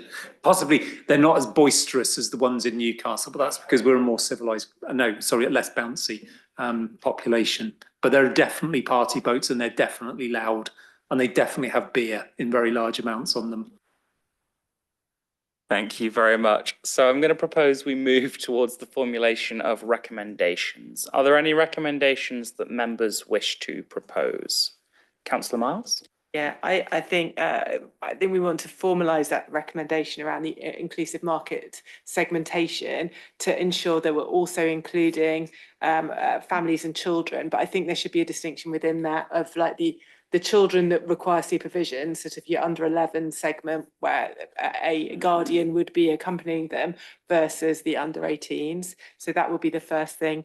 I would also like to see some kind of recommendation that we do support a museum night or kind of one of these. I think it's been suggested. I lived in Amsterdam and I used to regularly go to the museum night and it was a real highlight of the year. Everyone would love to go, of all ages. And I would also encourage that bookshops are incorporated within that as well, that is for the late night opening, not just looking at the venues that like cafes and bars. Okay, thank you very much. I think just trying to aggregate those out a little bit in my mind, we might want to formulate that as two. Yeah. So I think the first one was basically a proposal that when thinking about young people, we aggregate young people with guardians and young people without guardians. I said sort of under 11 and 11 to 18. Yeah. Should we just use numbers? It might be simpler to use the numbers. I think that's a sensible idea in terms of aggregating the spaces. Would members be minded to support that first proposal? I'm seeing nods and I think everyone seems satisfied with that. So we'll put that one in. Then the second one is for the inclusion of bookshops, museums and other cultural spaces within the remit? Is that? To have like an overnight, so like a nighttime opening. So what I'd like us as a group to sort of endorse is a suggestion that the officers and cabinet member have provided around a late night opening event. So it could be kind of a highlight of the calendar year for the city, where we do have a sort of an all-night opening to encourage the use of these spaces, maybe to sort of kick off the process. Yeah. Okay. Did you want to? Yeah, I think as an idea, it's good, as in the event happening, booked up, and it has happened. Those of us who've been here, you know, there were certain wizard books which were promoted. They stayed open all night. And similarly, events in the museums, which have run very late, you know, based again on, you know, a film, but it's been very effective.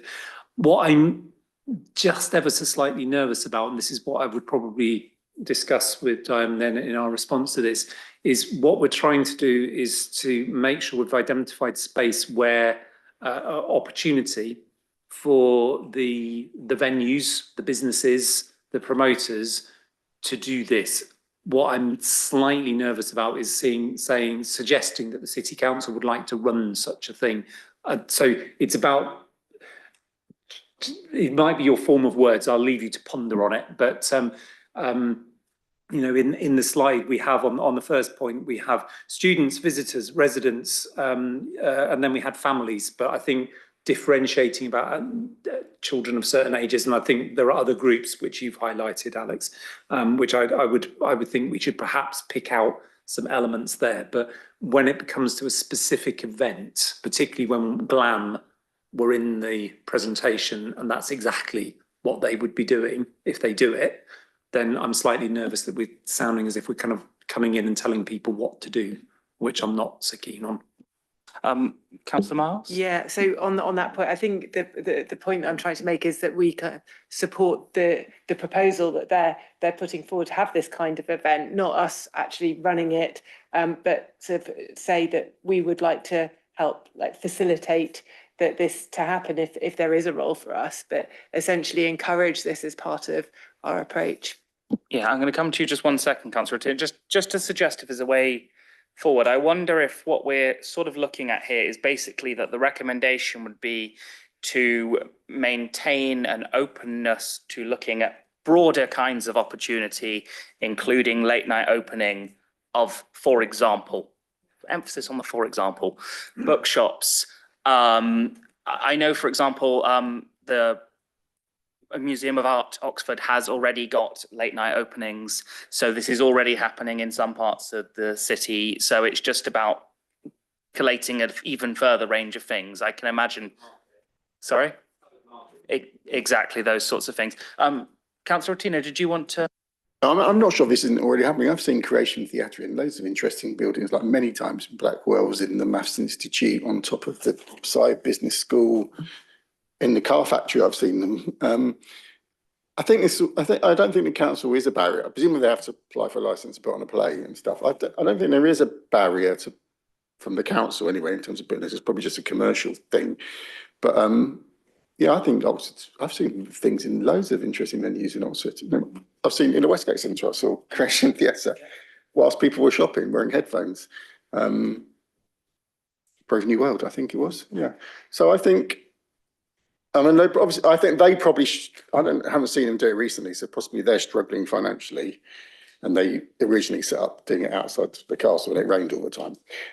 But I think that already something does exist. We've got loads of fascinating buildings in the city centre, and I think they are probably used, but somebody's got to make money out of it, obviously, haven't they? That's the problem. And I don't think it's a barrier from the council.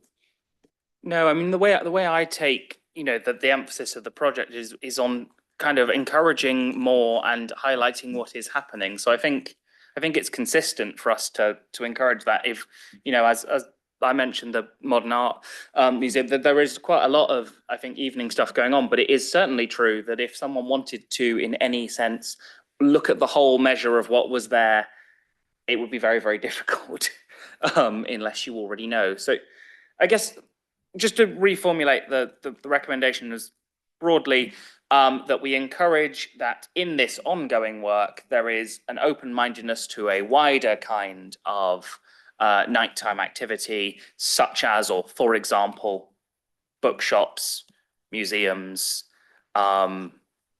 etc. Does that meet with your? I think, yeah, and I think it's to the point also that it's not just about alcohol, because I think that came up in some of the questioning, that if we focus too narrowly, and I know it's not the intention, but we just, what I think the sentiments of this group that have been expressed is that the activities that are included and encouraged as part of this are broader than just focusing on things that are associated with drinking alcohol. Sure, I think I agree. Anybody else wish to speak on this, or would we be happy with this as a recommendation? I'm seeing nods. I had one more, and I know Councillor Jarvis did as well. Is that right? So one thing I wanted to propose, and I think it ties in really well with what's already been said, is I thank you, Di, for the information that cafes and restaurants are counted together, and there are a large number open out after 11. I think it would be quite useful to aggregate cafes separately, because the financial implication of going to a restaurant is a lot more significant than the financial implication of going for a coffee. And I actually think it's quite important in terms of having an inclusive nighttime economy that there isn't that sort of sense of an obligation that you have to buy food. So it's a very small thing, but I'd recommend aggregating those out separately so we can get a picture of how many just cafes where you could feasibly go and sip a coffee for 2 hours as opposed to buying a meal are around at that time. Would everyone be happy with that as a hopefully quite a simple recommendation? Thank you. I'm seeing nods. Councillor Jarvis? Thanks, and apologies, I again have 3, but I think they're in the thrust of things that I saw warm noises from Alex and Diane on. So the first one was on the live music task force, and I think I heard warm noises about considering including local promoters as part of that. I think that would be a good step forward on that. So I'd like to propose that as a recommendation. The other thing was around late night staff. I think the phrasing that I think would be uncontroversial would be that the council continues to engage with employers and trade unions on how best to address the issue of safety of getting home for late night staff, rather than any particular recommendation as to what the answer is. And then thirdly, I think as well, we had this point around the including as part of this piece of work some analysis of the size and capacity of the various venues, rather than just the pure numbers. So those would be the 3 that I'd suggest. Thank you. I think those were all very clear. Celeste, have you got them all listed? Could I ask Councillor Jarvis, please? Yes, so that would be, so just the last one. The last one was to include as part of the analysis of venues in the nighttime economy, to include not just the number, but also the size and capacity of them. Thank you very much. I personally think those are all very good ideas. Would everyone else on the committee be happy to take them forward to recommendations? Thank you. I presume there's nothing else anyone wishes to add, but I will double check. No, all that remains is to say thank you very much, Alex and Diana, for very, very interesting discussion, and been really, really helpful, I think. And thank you for bringing this, because it was obviously a scrutiny requested item. So. Well, thank you very much. It was a really good question. So very much enjoyed the discussion. Thank you. Thank you. Thank you, Chair. Thank you. Thank you. So we'll now move to item 9, which is fly tipping and litter management. We have several participants online, including Councillor Chapman, Helen Bishop, Bruce Thompson, and Maria Warner and Tina Mould. Nigel, I know you're a bit pushed on time, so please do take the. Yeah, thank you. I hope you can hear me all right. Can you? Yes, we can. Thank you. Okay. Yeah. I think this is a paper that you requested, actually. It's not a cabinet paper. It's kind of an advisory paper on fly tipping and litter management within the city. So it's essentially a factual paper, isn't it? When you read it, full of interesting nuggets, actually. I didn't know, for instance, that we had 1,000 litter bins across the city. That's an enormous number. Something like 300 dog bins as well. So you get a sense of the scale of what the street scene teams are dealing with every day. Obviously, those services are all commissioned by the council to be provided by ODS. So you've got around the table tonight as it were, the practitioners who actually do and run the teams. And then you've got the commissioners who decide the scope of what is required on behalf of the city council. So the litter thing is pretty sort of straightforward, really. There's also some fascinating stuff in here about fly tipping and where does the fly tipping all go and how much has it increased over time. And also a slightly salutary point to think about the amount of fly tipping is actually bulky waste, which is less than 20%. So there's a lot of other fly tipping going on, which is including stuff like, rubble and black sacks full of rubbish that people can't be bothered to wait until the waste refuse teams come around and collect it each week, or every other week rather. So there's lots of that stuff in fly tipping, which is not bulky waste. But obviously, I'm very pleased that we are stepping up our bulky waste collections. That's already started. There's been a pretty rapid take up actually of them in the last 10 days, less than 10 days, 8 days. And I think that shows there's been a pent up appetite really here, which we are now be able to meet. So that's really good. So I think really, I'm open to really questions from you, and then we've got all the specialists around the table. But this is not really a policy paper; it's more of a factual background paper. Thank you very much. In that case, we shall move to questions. Who would like to start us off? I can see Councillor Attino. Sorry, I thought I had Tina. Yeah, we have. Oh, sorry, Councillor Attino. Wait 1 second. Tina, did you wish to come in? No. Okay, thank you. So I'll go to Councillor Attino, then Councillor Jarvis, then Councillor Miles. Sorry, Councillor Attino. Yeah, we have, I think, a small number of signs that are anti-fly tipping or anti-dog mess, or maybe even some anti-litter one. How effective do you think they are? I mean, I think they're quite effective. And why don't we have more? If they are effective, why don't we have more? Because obviously they're even the cost to buy them, but they reduce the cost of the stuff we have to pick up. And why is it that they aren't automatically put out in fly tipping hotspots and councillors have to request one? I had one in Nightingale Avenue, which I think I requested, and it ended up getting chucked in a bush, and nobody seemed to know about it until I moaned about them that it'd been essentially fly tipped itself. I suppose that's one. Because I suppose the other thing I was hoping for in this report was more data about where the litter and fly tipping is. I know that the focus is on the city centre, and in my previous job, I was going to the city centre at 4 a.m, and it was atrocious. And I saw all those people picking up the litter, and it was atrocious. And I know we need to do that. We need to focus on the city centre because obviously it'll look a complete mess. But there are other parts of the city that are really badly affected by litter. I noticed it says suburban areas are visited monthly as a minimum. I'm pretty sceptical about that. I don't know what he means by a visit. Why do we have data about where there is more litter, where there is more fly tipping, and are we responding to that in sending out teams to those areas more often? And I suppose lastly, what are we doing to encourage the community to, because obviously it's not the council that dumps this rubbish.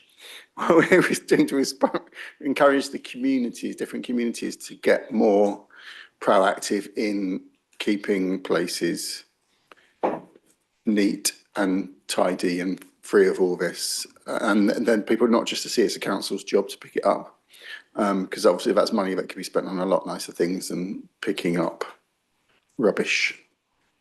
Yeah, I'm going to go for a round of answers at that because there were a few questions there. Okay, shall I start? I mean, it seems to me that most of the questions are really around about fly tipping there. The fly tipping hotspots and the signs, from my experience, they work sometimes and then they don't work other times. It's not an absolute hard and fast rule, but they're worth putting up. I mean, there's one particular one I know well in my ward, which has had that sign up now for a number of weeks.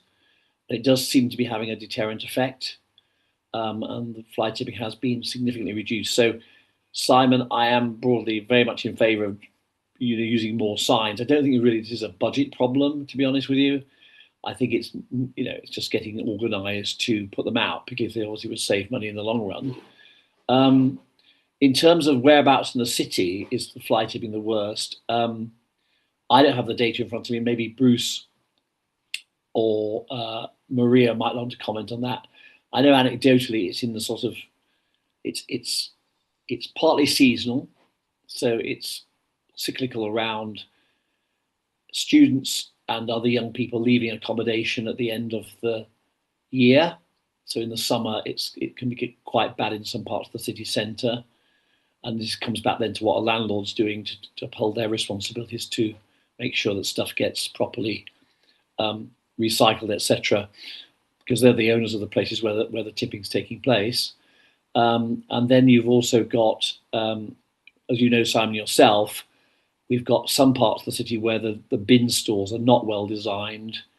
There's not been enough thought gone into this, particularly with the increase in the amount of paper and cardboard in particular that is now coming through, Amazon deliveries and everything else.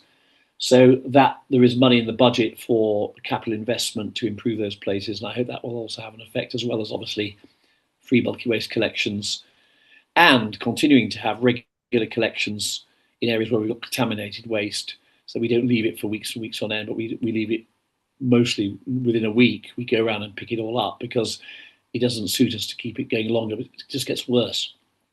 So I think it's more about fly tipping than litter. Maybe Bruce or Helen or my colleagues might want to come in on the litter question. Yes, I'm happy to comment.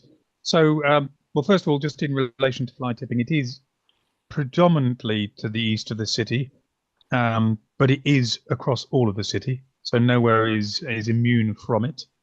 But I suppose if you were to say anywhere was more prone to it, it would be towards the east of the city. The litter itself, inevitably there is more in the city centre, and hence the focus on that. The vibrant nighttime economy, we do find a lot of strewn litter in the mornings, hence the hard hit on that in the morning. But also with suburban areas, high litter areas, etc., where you might have fish and chip shops and shops staying later in some of the suburban centres. Again, those are areas that we visit first thing in the morning to make sure they're cleared. Cowley Road particularly inevitably is hit quite hard. And a function that contributes towards that is partly going to be trade waste presentation. That can be spread by animals or people. That contributes quite a lot. And at other times, it might indeed be domestic waste that gets spread through wind spread or animal spread. And again, particularly areas where there is problems with presentation of waste or poor presentation of waste, that can exacerbate that. Again, Cowley Road, HMOs particularly can be prone to that. And that will spread along a street, which obviously has to be dealt with. Thank you very much. So I'm going to go to Councillor Jarvis. I believe you were next. Thank you. Thanks for the report. I've got a few questions that are all quite specific. The first one is around a very specific thing that tends to happen in some parts of the city, which is where you've got a bin on a street corner that then becomes a sort of place where often you'll get quite a lot of fly tipping sort of surrounding the bin, and what the council strategy is for addressing that, because it seems to be slightly different at different times, because sometimes it seems to be, well, they add an extra bin, so there's now two bins, because people are fly tipping like a bin bag full of old clothes that they've dropped there for whatever reason, and the bin isn't the one bin wasn't sufficient to take the stuff they were dumping there, and then there's a second bin that appears, or in some instances they take away the bins altogether, as if that will solve the problem, because the bins theoretically attract rubbish, but then clearly people see that as a place where they can fly tip with impunity, and so they're doing it whether or not there's a bin there, and then because there's no bin there, there's no regular collection in that spot, and so therefore it becomes worse. And so I guess there's a few spots I can think of in my ward and other places where that is a recurring problem, and I guess what the strategy is for dealing with those. It's often in those instances I'm thinking about, it's not things like mattresses and bulky waste, it's more like bin bags full of stuff. My second question is around parks and how we deal with litter in parks, and I know that it's mentioned in the report, but I guess it'd be good to get a sense of a better sense of what we do proactively around this. And I'm thinking particularly of, for example, South Park, which the first day the sun breaks through the clouds and the hordes descend on South Park, the following day the state of South Park is appalling. And I don't think that's a new phenomenon. I think that clearly happens every single year, and yet for some reason we can't seem to get a joined up approach, which means that there's something proactive to address that. And often, actually, I don't think it necessarily is, in the most part, the state of South Park and other green space in the city necessarily the fault of the people who are there. It's often that there is a lack of capacity in the waste system there. So, you know, in South Park, often you'll get, for example, bin bags on bin bags and bin bags of people actually clearing up their waste and dumping it on the big units at the bottom of the park, but there isn't enough capacity there. They don't appear to be being collected and cleaned up swiftly enough, which then means that by the following day that everything is strewn across that area because of whether it's foxes or whatever else. So I guess there's a question for me about whether we've got the right level of proactivity to deal with that thing in parks over the summer. And then finally, I guess it was mentioned around Cowley Road and other areas in relation to, say, for example, takeaways, fish and shop stops and so on. But I wondered whether there's anything that we can do more proactively to deal with sort of waste and litter from customers of licensed premises. I'm thinking particularly about, for example, cigarette butts in smoking areas that are of an evening, a smoking area, of the morning, the normal footpath that people walk along and so on, and the impact that has, and whether there's anything we can do in terms of our licensing function to mandate waste disposal in certain ways, ashtrays and so on, or whether there's anything else that we can do more proactively about that. Yeah. Thank you very much. I'll go for a round of answers at that. I'm happy to pick up the first one about the litter bins. I mean, I think the team, as the paper makes clear, do assess, you know, whether a litter bin is still being used or not, and whether it's worth having one there. I would be, you know, pretty reluctant to take one away if it's being reasonably well used, even if it then attracts fly tipping, because what you then end up in a situation is you've got your fly tipping anyway going on, and then you've got loads of litter as well, which hasn't got a receptacle to go in. And a good example would be bus stops. You know, people sit around, they maybe have a bar of chocolate or something. If there's no place for them to put their wrappers, then they'll put them on the floor and make our street team's job much, much harder. So I think we're quite cautious about taking litter bins away. And when councils have come to me and asked for extra litter bins in their area, I think it's fair to say that ODS have responded positively in most cases and are prepared to do it. It costs some money and it comes out of people's ward allowances sometimes, but it's a good way forward. On the other two questions, I bow to the superior knowledge of my colleagues. Thank you very much, Nigel. If I could just pick that up. So within the parks, we do respond to weather. So we do change our service quite considerably dependent on the weather. But it is very difficult to do that every sunny day because it doesn't necessarily happen even when it's forecast. So we have to be quite responsive. We will put extra people on the parks. One thing we don't do is provide additional litter bins because litter bins do attract litter. And we want people to keep the litter and dispose of it near the exits to the parks rather than around the park itself. South Park particularly is very difficult to get around when it's damp, so we don't really want vehicles travelling around it more than absolutely necessary. We will empty the bins more than once a day. You know, in a busy park, on a sunny day, we'll empty them 5-6 times a day on occasions. And the destination parks, such as Cutterslow, Florence Park, etc., we will actually have people stationed there all day on busy sunny days as well, to just basically go around continuously litter picking and picking up the waste and emptying litter bins. In respect of Cowley Road and our powers to sort of advise, etc., I'd have to really defer to Helen on that, or whether anybody's here from the community response team, Safe for Oxford team, because we don't actually have any powers ourselves to do any enforcement.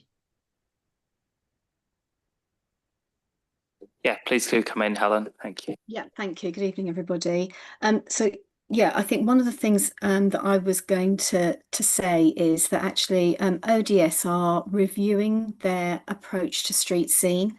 So I think this is probably quite timely. So it would be useful to take, I know in the previous round of questionings you were talking about, you know, anti fly tipping campaigns and other communication. And of course, here you've mentioned about, is there anything we can do to mandate licensing? I think that's something we could take away and feed into that review and see in a more holistic approach to this, if there is something we can do to improve that. So, you know, I'm happy to take that away. I can't answer for environmental colleagues at the moment, but I do think that's a valid point for us to take away and explore. Thank you very much. Councillor Miles, I believe you had a question. Yeah, so I've got 3 points, I guess, with questions. So one is, as a result of something I had requested around a 2-minute litter pick board being put up in summertime, I know that was piloted in Cutslow Park. And I just wonder whether this is an opportunity where we could maybe expand this approach. So there's a 2-minute litter pick boards placed in all of our parks with a litter picker near to the bins, so that, for summer months maybe where there is going to be these issues, because I know often people are quite happy to just use a litter picker and do a 2-minute litter pick themselves with, and so could we expand that pilot? The second question is around the deep cleaning schedule other than the main stretches. So you mentioned the high footfall, the economic zones of the city, we have those, but actually if people who are involved in the nighttime economy that maybe have a little bit too much to drink don't necessarily vomit on the high street, they might vomit on the side street. So to what, and likewise with the litter as well, to what extent are these both the deep cleans and also the daily litter picks also looking at the immediate side streets off the main zone. So this has been an issue. So in Summertown, just down some of the side streets where like Mayfield Road and Summerfield Road, for instance, litter gets sort of forgotten in those areas, but it does blow from the main street on a daily basis. So yeah, thank you. Thank you very much. I'll go for a round of answers on that. Chair, I'm happy to respond on that. Chair, before we have any more answers, I said I had to leave at 8 and I've extended my welcome beyond 8, right? So I'm going to have to leave you now in the capable hands of my colleagues because I've got a clash with visitors who are very hungry downstairs. Okay, so I'm going to have to leave you, and I'm sure colleagues will answer the questions, and I look forward to your thoughts and recommendations with interest. So thank you very much. Thank you very much for extending, and I hope you have a good evening. Thank you. Thank you, Chair. Shall I respond to that question from Councillor Miles? Yes, please. Okay, so we'll look at the litter picking boards, obviously in conjunction with Helen. We have done something like that before on a trial basis. We've also done something with the hotspots in the summer where we actually hand gloves and bags to people, particularly on Port Meadow, in order that they can basically clear up after their parties themselves, or if they're having a barbecue or whatever with friends, they're able to clear up. That has had some success, but what we do find is a lot of empty bags that we then pick up. So it's not necessarily entirely successful, but we're happy to look at that with Helen as a potential. With regards to the deep cleaning of areas off the main thoroughfares, well, certainly this is balanced depending on the particular area. So, for instance, in the Cowley Road, we do go down the first sections of all of the side streets for the main areas. Less so in Summertown because it's never been quite as bad a problem. But again, if there are particular roads that are felt to be an issue, then please let us know what those are. and we can look to including those on schedules and keeping an eye on them. Within the city centre itself, after the initial sweep of the main areas, we do go down every street, every alley, etc., throughout the whole city centre. So that gets an entire look at. It's not saying that we wouldn't miss something on occasion, but it is done very thoroughly, and we do work our way out of the city centre towards the more residential areas as time goes on through the day. Thank you very much. Did that cover everything you? Thank you. So, Councillor Rotino, I also have my own. How many questions do you have? Okay, so mine's a very simple question. I can see that we have seen the recycling rate declining, and I note in the report that we are still the highest ranked city council, which is nice to see. But do you have some context on why the recycling rate has shown a small decline in recent years? Given it's only the one question, I'll then go to Councillor Rotino, who can maybe add a second. Yeah, I mean, I asked a question about where the most litter and fly tipping was. I think Councillor Chapman just talked to fly tipping. I want to know about, are you really certain that you know where most of the litter is across Oxford? Because in the parts of the city that I represent, there is ridiculous amount of litter, often embedded in sort of hedges maybe on HRA land or around parking bays that are being put in. And frankly, nobody picks them. So I'm worried that we don't have the information of where the most litter is, and therefore we're not doing enough about it. And then we're just creating environments where it's acceptable to chuck litter. You know, I do community litter picks in my ward, and you could spend 20 minutes by one hedge, sadly, getting stuff out of there. So I would like to see us sort of focus a bit more on those areas. And I'm wondering also whether, are we doing enough? Well, what are we doing with schools and youth groups to try and change the culture? I've seen in the past often like signs outside schools about speeding where the children have made them and they've been turned into proper street signs.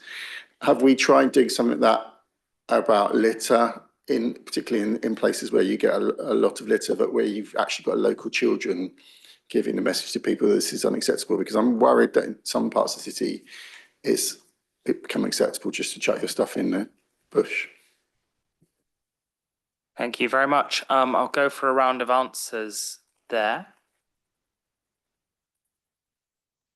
Who would like? I do the recycling one first, or try to. Hopefully Maria's still on the line, but I think when I've looked at the figures over the last 5 years, garden waste, so all of our recycling includes lots of bits and pieces. Our garden waste recycling has reduced, and our cardboard has also slightly reduced. We need to probably look against that nationally, and it may be that some of that is to do with COVID as well, because I'm talking from 2020, and I guess at that point there was a lot of additional cardboard through extra things being delivered by post, etc. But our contamination, so what's going into recycling, is going up a little bit, or contaminated elements going into our recycler has gone up, and our actual recycling rate is coming down slightly. So that's I don't know, Maria might be able to chuck in more, but that's kind of the data that I've seen and looked at. Thank you. Maria, did you want to come in on this? I know Maria's not been feeling very well, so yeah, sorry. I would say that this is being seen as a national trend across all local authorities at the moment. The comparison of COVID has had an impact, but yeah, garden waste has been significant. We have seen a steady decline in that area. We have seen an increase in residual waste and the contamination. So all of those factors taken together has had an impact, and it's part of the focus of our new programme of works to really get into the detail, ensure we've got food waste participation happening, that we're getting good quality recyclate from all types of dwellings across the city. And also just to be mindful that within that recycling rate number, there also includes street litter arisings as well. So there is a distinction between what we collect from households as household waste, but it does also include street litter arisings in that number. That's great, thank you. And then for Councillor Rotino's question. Yes, well, if I could answer that, Chair. So, yes, I think we're confident we know where most of the litter is. I take the point he makes about hedges and litter in hedges. It is a problem. It's been made rather worse in the fact that we now cut them once a year. That is council policy, and what we do is we litter pick into the hedges whenever we cut the hedges. So they get a thorough litter pick at that time. And of course, the problem is once the leaves are off them in autumn and winter, then you do see it all, which is a problem. And also, you know, there has obviously been a large expansion in those hedgerows and particularly around parking areas in Blackbird Leys areas, which has added to that problem. Yeah, so I think we're confident we know where the litter is. As for deep cleans and those type of things and education initiatives, there aren't any education initiatives that ODS does directly in relation to litter, unfortunately. We have done in prior years. There was a budget for exactly that, with an officer dedicated to doing that, and we involved schools and local areas in deep cleans aligned with that. But that unfortunately, I think, passed away about 6 years ago, sadly. Thank you very much. So we'll come now. Any further questions members wish to raise on this item? Okay, I am seeing none. Oh, Councillor Rotino. So when we go to a bin store and we take the bins out, do staff stay and pick up the litter that's on the floor, or do they report it for somebody else to come back to? Because again, my impression is a lot of these bin stores get out of control, and then it just encourages other people to chuck stuff. So what happens when we visit a bin store and there's litter on the floor? Okay, I think, well, Maria, would it be best that you answer that from the waste removal perspective? Yep. So I guess first of all, it depends on which bin store we're talking about and who owns the bin store. So the collection crews, if they are going into a council-owned property, would be clearing the waste as much as physically possible when they're there. There's also, alongside with the council-owned properties, there are an estates team and there is Bruce's team that are going in and regularly cleaning in those bin stores. I think in our presentation, we've alluded to, we need to do a bit of work in a lot of these. And we've started an auditing process because the design, the infrastructure, all of the things around some of them are not fit for purpose. If I'm, very honest with you, in my opinion, in regards to the bins in the right place for people to use them effectively for the types of people that are always using those bins. Take for instance, is there lights in there to go down at night time? Is there a lockable door to be able to secure it for certain people and only the people allowed to use it? Are the right bins there? Are they damaged? Are they? So actually, we've got a big scope of work, and that is starting now. We've highlighted some priority areas, and that will involve some education campaigns with those residents to make sure, we're doing that engagement and getting their feedback and input into what works. But it needs to fit in a bit more of a holistic way with all of the different elements that need to be involved in that with landlord services, with ODS, with the city council, to make sure that we've engaged appropriately with everybody. And that will be some education as well with schools and young people. So it is all interlinked, and we are starting that piece of work now. Thank you very much. And did you want to add anything, Bruce? Yes, I was just going to add, Maria did allude to the team that we have that do clean the HRA bin stores. Now they go cyclically ahead of the collection crews to make sure that at least when we visited, which is normally the day before, then the crews can safely remove the bins. If the crews can't get to the bins, then they will report back that they weren't able to do so, and then we'll have to go back and clear them.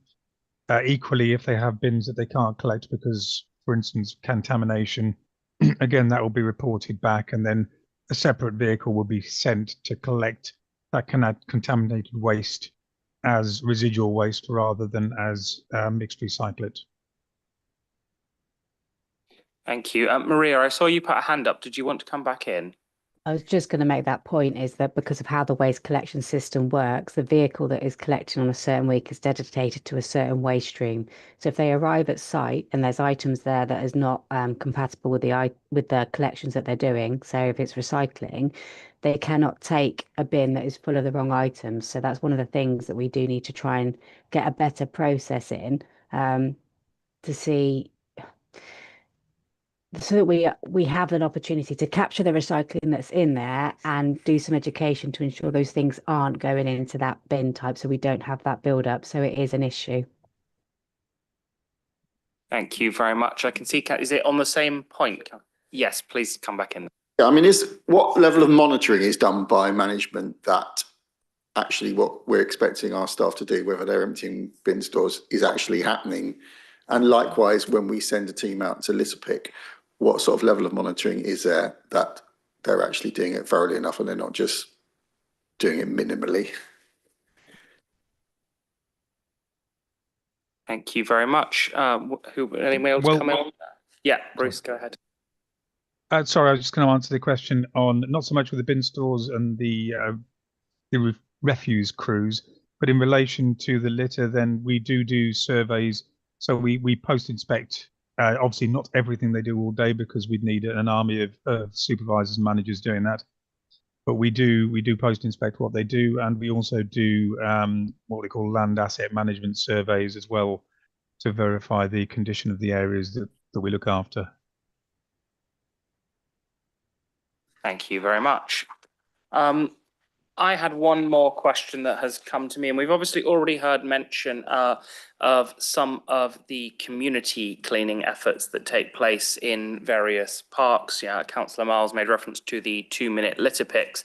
I guess I note that the report didn't really include anything around community initiatives. And I know from contacts within my ward that sometimes residents don't know on their own back where to go when they want to do such initiatives, although obviously you can point them in the right direction. So I guess I was just wondering, at a sort of city-wide level, do we have much knowledge on what community activity is taking place to supplement the official council-run cleaning services? The answer might be no, because I appreciate it wasn't the subject of the report, but I thought I'd use this platform nonetheless. That's okay. I'm happy to answer best of my knowledge. So from ODS's perspective, we don't actually have an official mandate to run community events, but we do support them. So community groups are contact us on regular occasions, such as the Green Gym, the Good Gym and I know Councillor Ligo is part of on a regular basis. That does some really good work. Likewise, we've just had Ox Clean this last weekend. We supported that heavily, and thousands of people are involved in that every year, and that's very successful. So whilst we don't have a formal mandate to do so, we do support them, but we don't have management capacity to actually instigate or advertise and support more actively. Thank you. Yeah, that makes complete sense, and thank you for the information you have been able to share there. Were there any other, Councillor Rotino, comment? Yeah, in terms of waterways alongside our parks or alongside bits of our land, I'm thinking of Northfield Brook in particular, but Littlemore Brook and possibly the Boundary Brook. What are our expectations of staff about sometimes having to get into those brooks to get the rubbish out of them? I'll pass over for an answer. That's fine. So obviously our staff are not expected to do anything unsafe. So that can present difficulties. We don't have responsibility for all of the ditches and brooks. Some of them are looked after the responsibility of Environment Agency. So that can be sometimes difficult to navigate because essentially they will only deal with things if they're blocked. So, they're not interested in the cosmetic appearance. However, we use staff, our staff will use things like grappling hooks thrown in there to try and get things out. So we try and use our imagination to get in there safely. But plainly, if it isn't safe to do, then we won't try and do something unsafely. Thank you. Yeah, Councillor Ottino? Are we clear that the Environment Agency agree that it's their responsibility? Because they tell me it's the responsibility of the landowner, which is us in those places. I think that's a moot point. There are certainly they like to get the landowner to take on as much responsibility as possible, and we do what we can within that.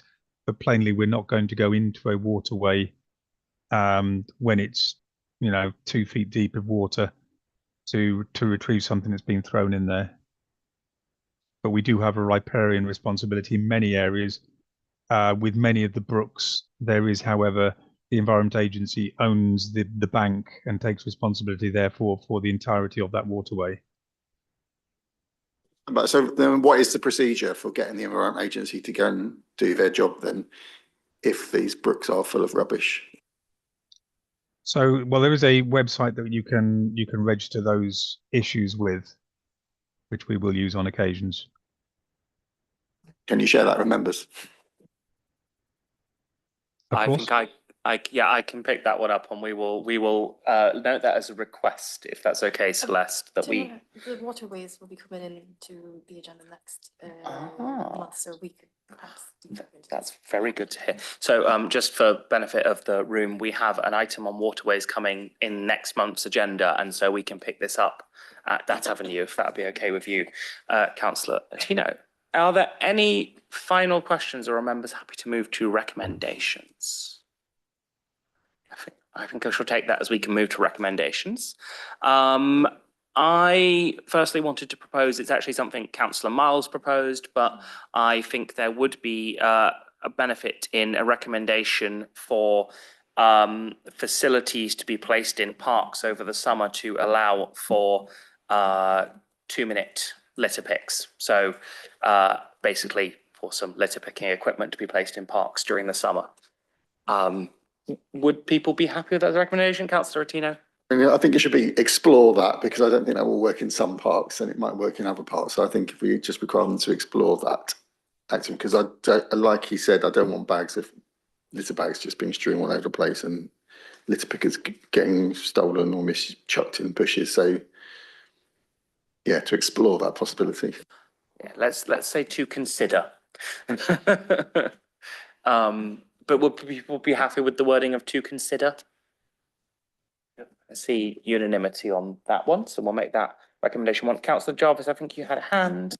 Yeah, thank you. Mine was just a simple one, going back to the conversation we had about the role of licensed premises in litter, and I wonder whether we can have a recommendation, which is to review what powers the council has to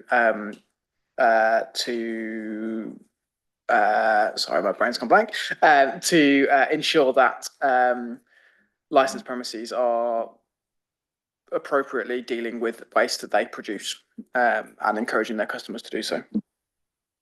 Yes, I think I would certainly second that. And I think just to link onto that, and I'm not sure if this goes into the wording or not, but I'm just thinking out loud.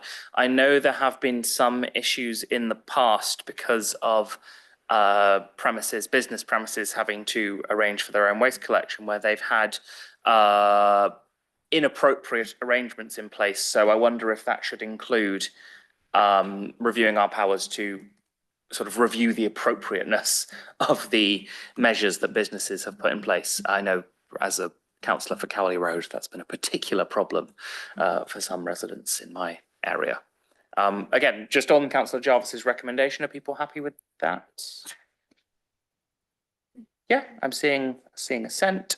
Councillor Ottino. I think greater use of signage to tackle areas where there's either high fly tipping, high litter or high dog mess, and including trying to engage with schools and youth clubs to create more community local sort of pride signage. I mean, I suppose secondly, I know you said they don't have an officer anymore, but to consider trying to re-engage with education programs, possibly getting local councillors to perhaps go along and do the donkey work in schools, but like getting the resources around trying to do that because we need to break this culture. And I got another. Do you want to do those two? Fine. Let's do those two first, and I'll come back to you. So on that first one, you framed it there as look at the use of more signage. I just wonder, as a suggestion, if we might want to go a bit more firm on the wording, basically of do an audit of signage and where it could be best implemented, because actually, from reading between the lines of what Nigel said, doesn't seem like there's an issue there in terms of putting in signage. It's more about identifying where it would go, and therefore it would seem like the ask might be more attuned to how do we get identification of where it might go without a councillor having to go through the whole process, which can be quite lengthy. I don't know if it's a suggestion. Would others be happy with that? Have you got a good accounting for that? Just the audit use of signage. Yeah. And where it's best important. Perfect. And what was the second one? It's about, yeah, it's a kind of rearrange education programs. Yeah, to address the culture of, Councillor Racing said. Yeah. But, yeah. Okay. Any thoughts? Happy? I'm also happy. I think everyone unanimous on. I think it's a good idea. You had another one, didn't you, Councillor? Yeah, I mean, I think I would like some science about where the most. I would like some sort of collections in a certain area to identify where the litter is most, and then hopefully redirecting the resources to those areas, because I'm not convinced that litter is equally. It's just around where there are shops and in the city centre. There is a lot of litter in other places, and I'm not convinced we're on top of it. So yeah, I would hopefully for a future report or whatever, we'd have some sort of survey of litter, and then we can make better decisions when we're looking at our budget about where we need to put resources. Yeah, I wonder if, just to formulate in recommendation terms, what we're asking is for future reports, and obviously this was Scrutiny Commission, but for future reports to utilise breakdowns of where high litter locations are in the city, and as a special note, possibly including a map. Might be quite useful actually to have that visual representation. Again, does that fit with what you had in mind, Councillor Attino? Just want to develop a pride in communities, and I think there are some places that feel, obviously the communities are responsible for litter going there, but like feel abandoned if they're not tidied up frequently enough. City centre cleared very frequently, but the people that actually live there and pay the council tax aren't often in that space. They're in where the places where they live, and some of those places are looking. We're not investing in them enough, in my opinion, and we need data to find out exactly where we need to put resources and send more teams out to those places. Yeah, absolutely. So we've got a recommendation there, I think, that starts to look at that. Again, is everyone happy with the formulation and happy to approve? I'm seeing unanimity. Anything else members wish to raise? Okay. I think all that remains then is to thank Nigel, Tina, Maria, Helen and Bruce for your time and for your engagement, and thank you also for putting together the report. I think it's really, really helpful to have these scrutiny commissioned items coming through, and really helpful to be able to make these recommendations on things that haven't been coming up with decisions. So thank you very much for your time, and I'll release you to your evenings. We have just a couple of quick items. Thank you. A couple of quick items to look at very, very briefly. The first of these is the work plan. Given the hour, I'm going to assume people have looked in advance at the work plan. And can I just have confirmation that everyone is happy to approve and that there are no questions? Thank you. We will close off that item. We now move to the Cabinet responses to scrutiny recommendations. These are all detailed in the agenda pack. I'm not given, again, unless there are questions, going to go through each in a line by line way. But we had firstly our recommendations around the debt recovery procedure. We made three recommendations, 2 agreed and 1 in part. So there were no which were recommendations there which were not approved.